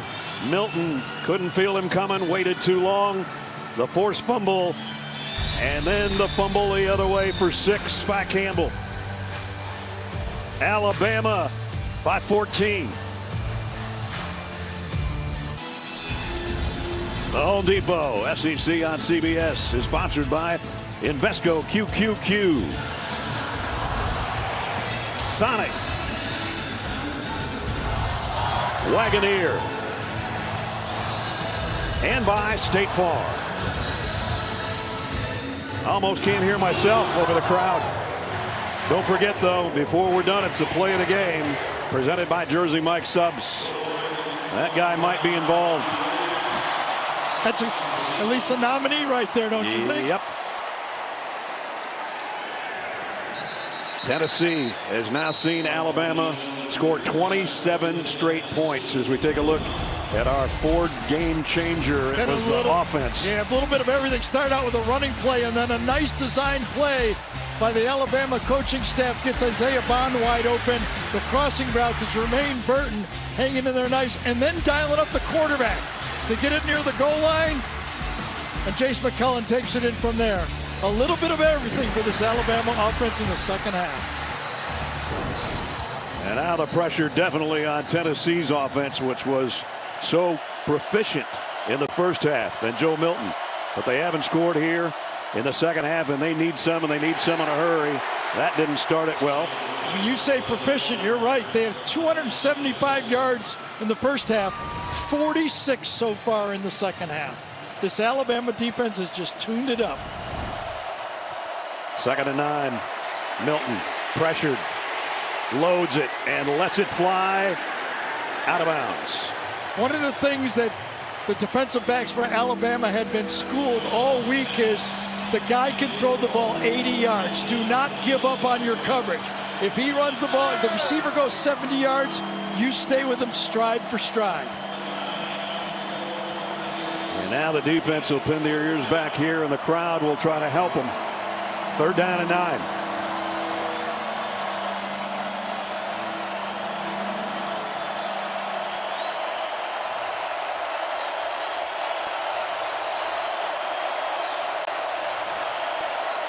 Alabama just a 3-man rush. Milton throws far side, too high, incomplete. Intended for the tight end, Jacob Warren. Dallas Turner was in the game, but he was spying. That's why it was a 3-man rush. Yep. He just kind of trailed along the back of the other guys. He just kind of backs up. They almost looked like they had 2 spies on the play. So nothing to do but punt here for Jackson Ross. So a 3 and out by the Volunteers.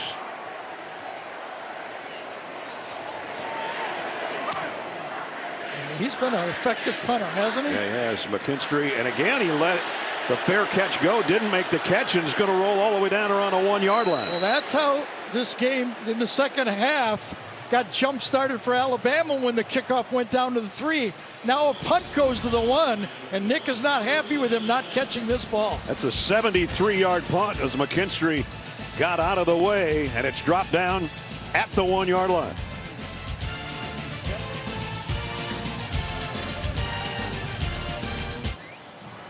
Invesco brings you today's Scholar Athletes. Dylan Sampson from Tennessee, Chris Braswell from Alabama, a sports management master's major, a grad student. He showed us why he's that smart. Invesco proud to support student athletes on and off the field with a donation to both Tennessee and Alabama's general scholarship funds. He says, I got my master's in scoop and score. Well, Braswell kind of had a delayed. He was standing there. All of a sudden he went and produced that sack fumble. Alabama's last drive, 15 plays, took almost 8 minutes. And now 6:46 on the clock as they have to start from their own 3. And Jace McClellan almost got away. And a nice job with hanging in there and bringing him down was Wesley Walker. Yeah, I thought he might get the edge here and get it out of trouble. A successful play, but not the big play that would look for a couple strides there. I thought he was going. By the way, they moved that ball out to the 3, so it was a 71-yard punt. It was first touched at the 3-yard line, if you're wondering why they lined up where they did. And now Alabama using some clock here. Try to wind it down maybe to the 6-minute mark. Jalen Milroe standing on his own goal line. And a tough half yard for McClellan. Yeah, Malik Benson that time kind of was facing off on his defender and didn't finish the block. And that's the guy that fell off and made the tackle. Tennessee and Alabama both have their full complement of timeouts. It'll be interesting now to see if Alabama's just going to run this, and with a 14-point lead and play field position, you wouldn't think they'd get too innovative here at the 6-yard line.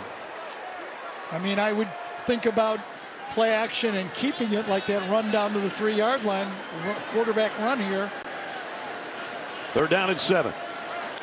Burton in motion. They'll just give it to McClellan, hoping he can bust through. And he got close, but a yard shy. He's pointing first down, but he's well short of it. Yep. Ran the ball 3 straight times, playing the clock, playing the 14-point lead. You don't want another big mistake. Didn't catch the punt. That was a big one. If it wasn't for the scoop and score and it was only a 7-point game, it changes everything. Absolutely. But they've got the luxury of being up 14. And now we're under 5 minutes.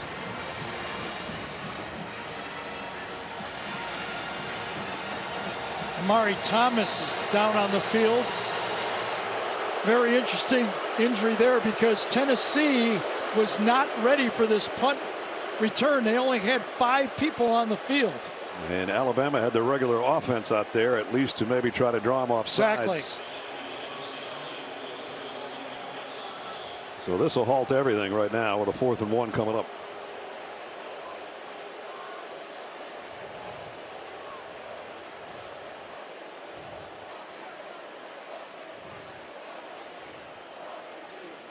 Omari Thomas, the volunteer, down and now up with 4:45 remaining. Omari Thomas has shaken off whatever the problem was.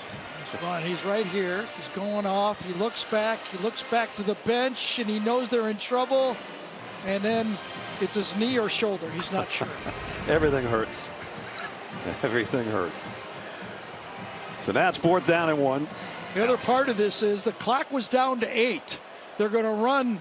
Gene Sarator called us up and said, make sure you notice that the clock will go down to back to 40, and they'll get a full 40-second clock. So hopefully Alabama knows that, because they can just stand there as long as they want. Right now, center judge gets out of the way. They're going to waste some valuable time if they do snap this thing, and I'm sure they're trying to draw Tennessee off sides. And there's the first clap. Almost worked. Now under center. Milroe. Everybody bunched up on Tennessee's side. Calling the longest signal maybe of his entire quarterbacking the life. Full 40 seconds. Alabama, will they call timeout or just take 5 yards? They call timeout. So good strategy by Nick Saban and the Crimson Tide to use more clock.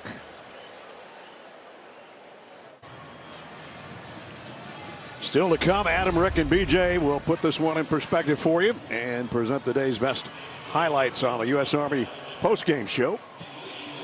Just one more point about that injury, and then putting the clock back at 40.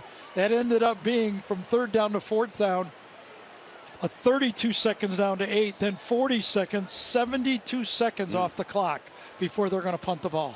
And now Burnip to punt. Remember, D. Williams back on the other end. Had a punt return for a touchdown last week that won the game for Tennessee. This time he's not going to get his hands on it. Taking Alabama a bounce inside the 45, around the 44.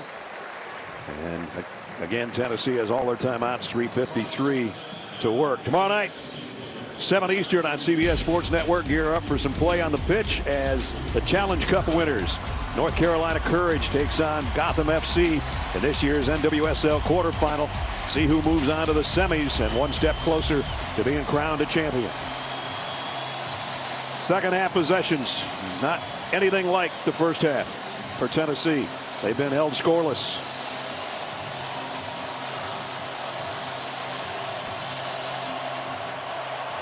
And time running out on a back-to-back win over Alabama for Tennessee. Joe Milton, quarterback draw.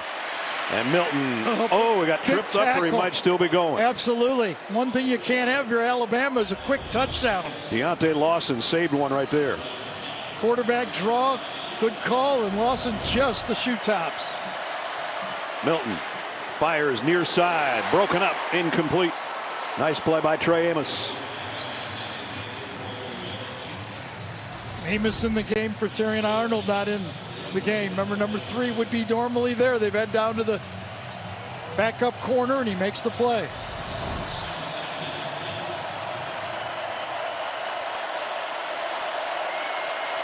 Tennessee needs 2 touchdowns. Milton waits and fires to Squirrel White, who was sensational in the first half, quieter in the second. Watch Campbell make his play number 30. He forces the receiver outside. He has that inside technique. If you're going to throw it, you got to throw it outside. Milton rips one to the near side, and that one is complete to Ramel Keaton.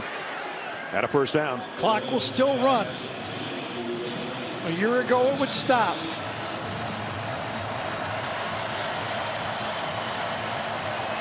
Dylan Sampson in the backfield with Joe Milton.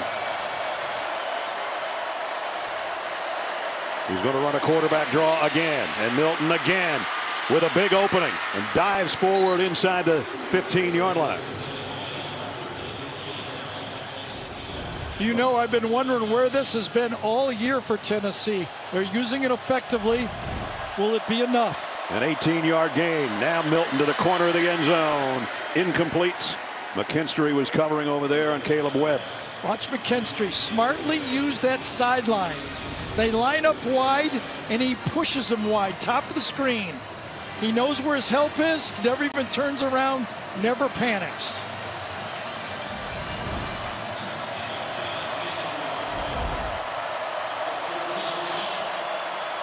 The numbers have come tumbling down in the second half for Joe Milton.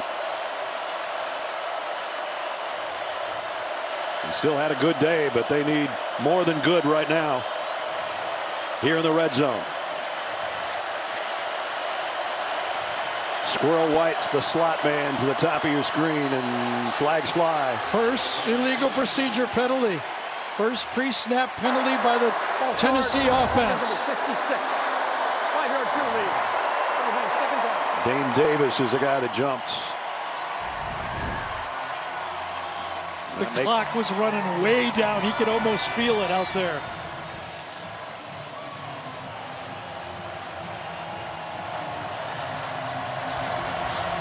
.232 left. Milton fires and is complete to Webb, who got inside the 10. And it's third down. They need to get to the 4-yard line for a first down. 9 yards to the end zone for a touchdown. Milton stands tall, now trying to get out of there. Throws late, incomplete. It's fourth down. Squirrel White was the intended receiver. Nice job by Joe Milton here this time. He can feel the pressure, rolls out of it, knows he's going to get hit, and tries to just get rid of it. Thinks he might get a holding penalty, but he doesn't get it. Malachi Moore was covering. Here's the ball game for Tennessee. Oh, another one. Dane Davis again. Right tackle. 66. 5-yard penalty. Fourth down. Pre-snap penalties were a problem a year ago at Tennessee, at Florida early in the year. No problem all game until this spot right here. Same problem at Georgia last year. Yep. Well, I'll say this, they got more room to work right now. They're 0 for 2 on fourth down. Those were Josh Heupel's decisions. This one's a no-brainer. It's the only time they're going to have the ball with enough time to score a touchdown. 4th and 10. Milton. Pocket starting to collapse. Throws, end zone, incomplete. Squirrel White was the closest receiver.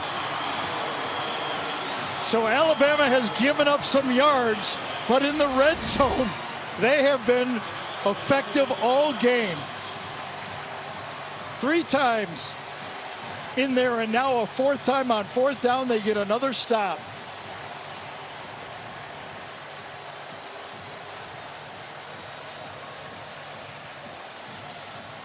Milton looking for a defensive holding call or something to go his way. So was Josh Heupel.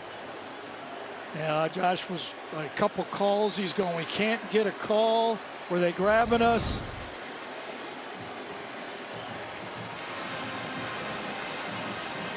Two minutes remaining. 1 touchdown on 4 trips to the red zone. Won't do it. Not on the road. The story early, and it ended up being the story late.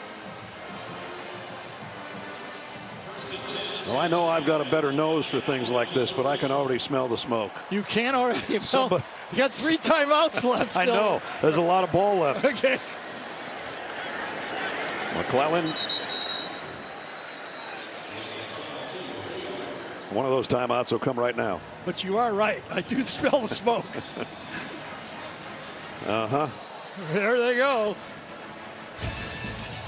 Well, you can start to think about lighting him if you got him.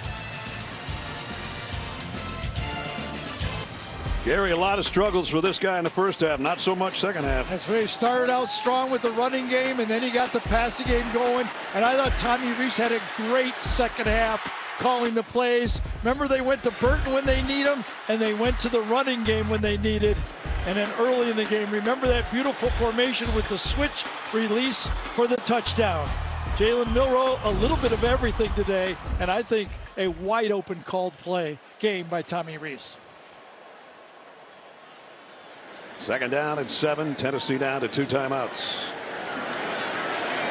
McClellan, he got to the 20, but that's it. And Tennessee not going to take another timeout, I guess, right here. Yes, they are. So there's Jalen Milroe's numbers. 14 to 21, 220, and 2. And the 1 interception. One thing is for sure, when we visited with Jalen Milroe and Kool-Aid, they love that guy. This team loves Jalen Milroe. No doubt. They want him to be their quarterback. He has earned their respect. He's learning on the go. He's getting better every week. He kind of a bad second half last week, but he's had a good football game here, as you said, in the second half. And if nothing crazy happens, here's the West standings coming into the day. LSU has a date with Army tonight, and then LSU and Alabama get together 2 weeks from now right here at Bryant-Denny Stadium. So those are your top 2 teams in the West. Georgia idle today, the top team in the East. Tennessee, unless they can come from behind in the next minute 50, will not be able to stay just 1 game behind Georgia in the East. And they've got a November 18th date in Knoxville against Georgia, but they'd have to hope that Georgia stumbles somewhere else along the line before then. 4th down. The ladies are getting involved. Why not? Back in 30 seconds. Alabama will be punting, but Tennessee's out of timeouts with 1:43 remaining in the 4th quarter. D. Williams could change the complexion of this in 1 run back that we saw last week, but I'm sure Burnip knows that as well. Kick it somewhere other than to number 3. And he kicked it to him at the 32. And he's dragged down. Nice job on the punt coverage. Just a short return with 1:33 to go. So just thinking back, and Ness, you and I were both looking at each other. 6 minutes to go in the 3rd quarter when Josh Heupel went for it on 4th and a yard and a half. They were leading in his own territory, leading 20-17, and after that, it's been the opposite ball game the whole way. You know, Josh is very aggressive with his play calling. That's the way he runs this program. I'm sure, you know, it didn't work out this time, but that's the way he likes to do it. That's right.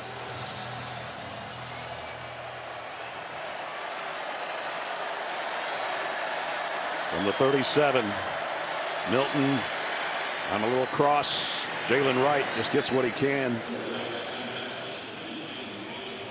Deontay Lawson brought him down without 1:20. And that Tennessee offense that's supposed to get a playoff every 22 seconds, they better do it here. Milton, quarterback run, and got the 1st down. So that's going to stop things just for a second until they reset.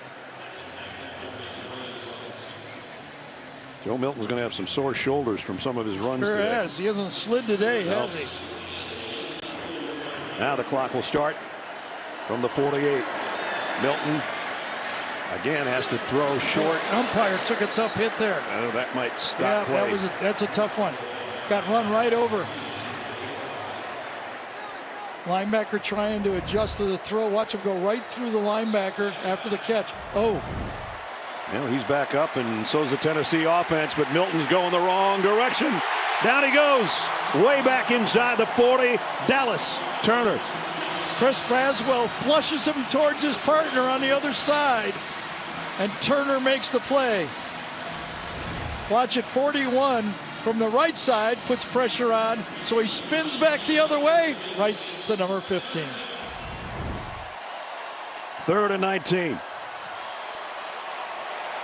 Milton's going to load and fire at a crossing route to Jalen Wright, and he's got the 1st down. With 10 seconds, all that remains. And the Tennessee fans were cheering on their trip here to Tuscaloosa in the first half with a 20-7 lead. But 27 Alabama points later. And this one's going to be in the books after this throw and catch.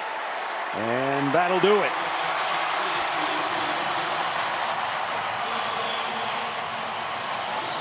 Alabama gets revenge from a year ago in Knoxville at home with a resounding second half victory, 34-20.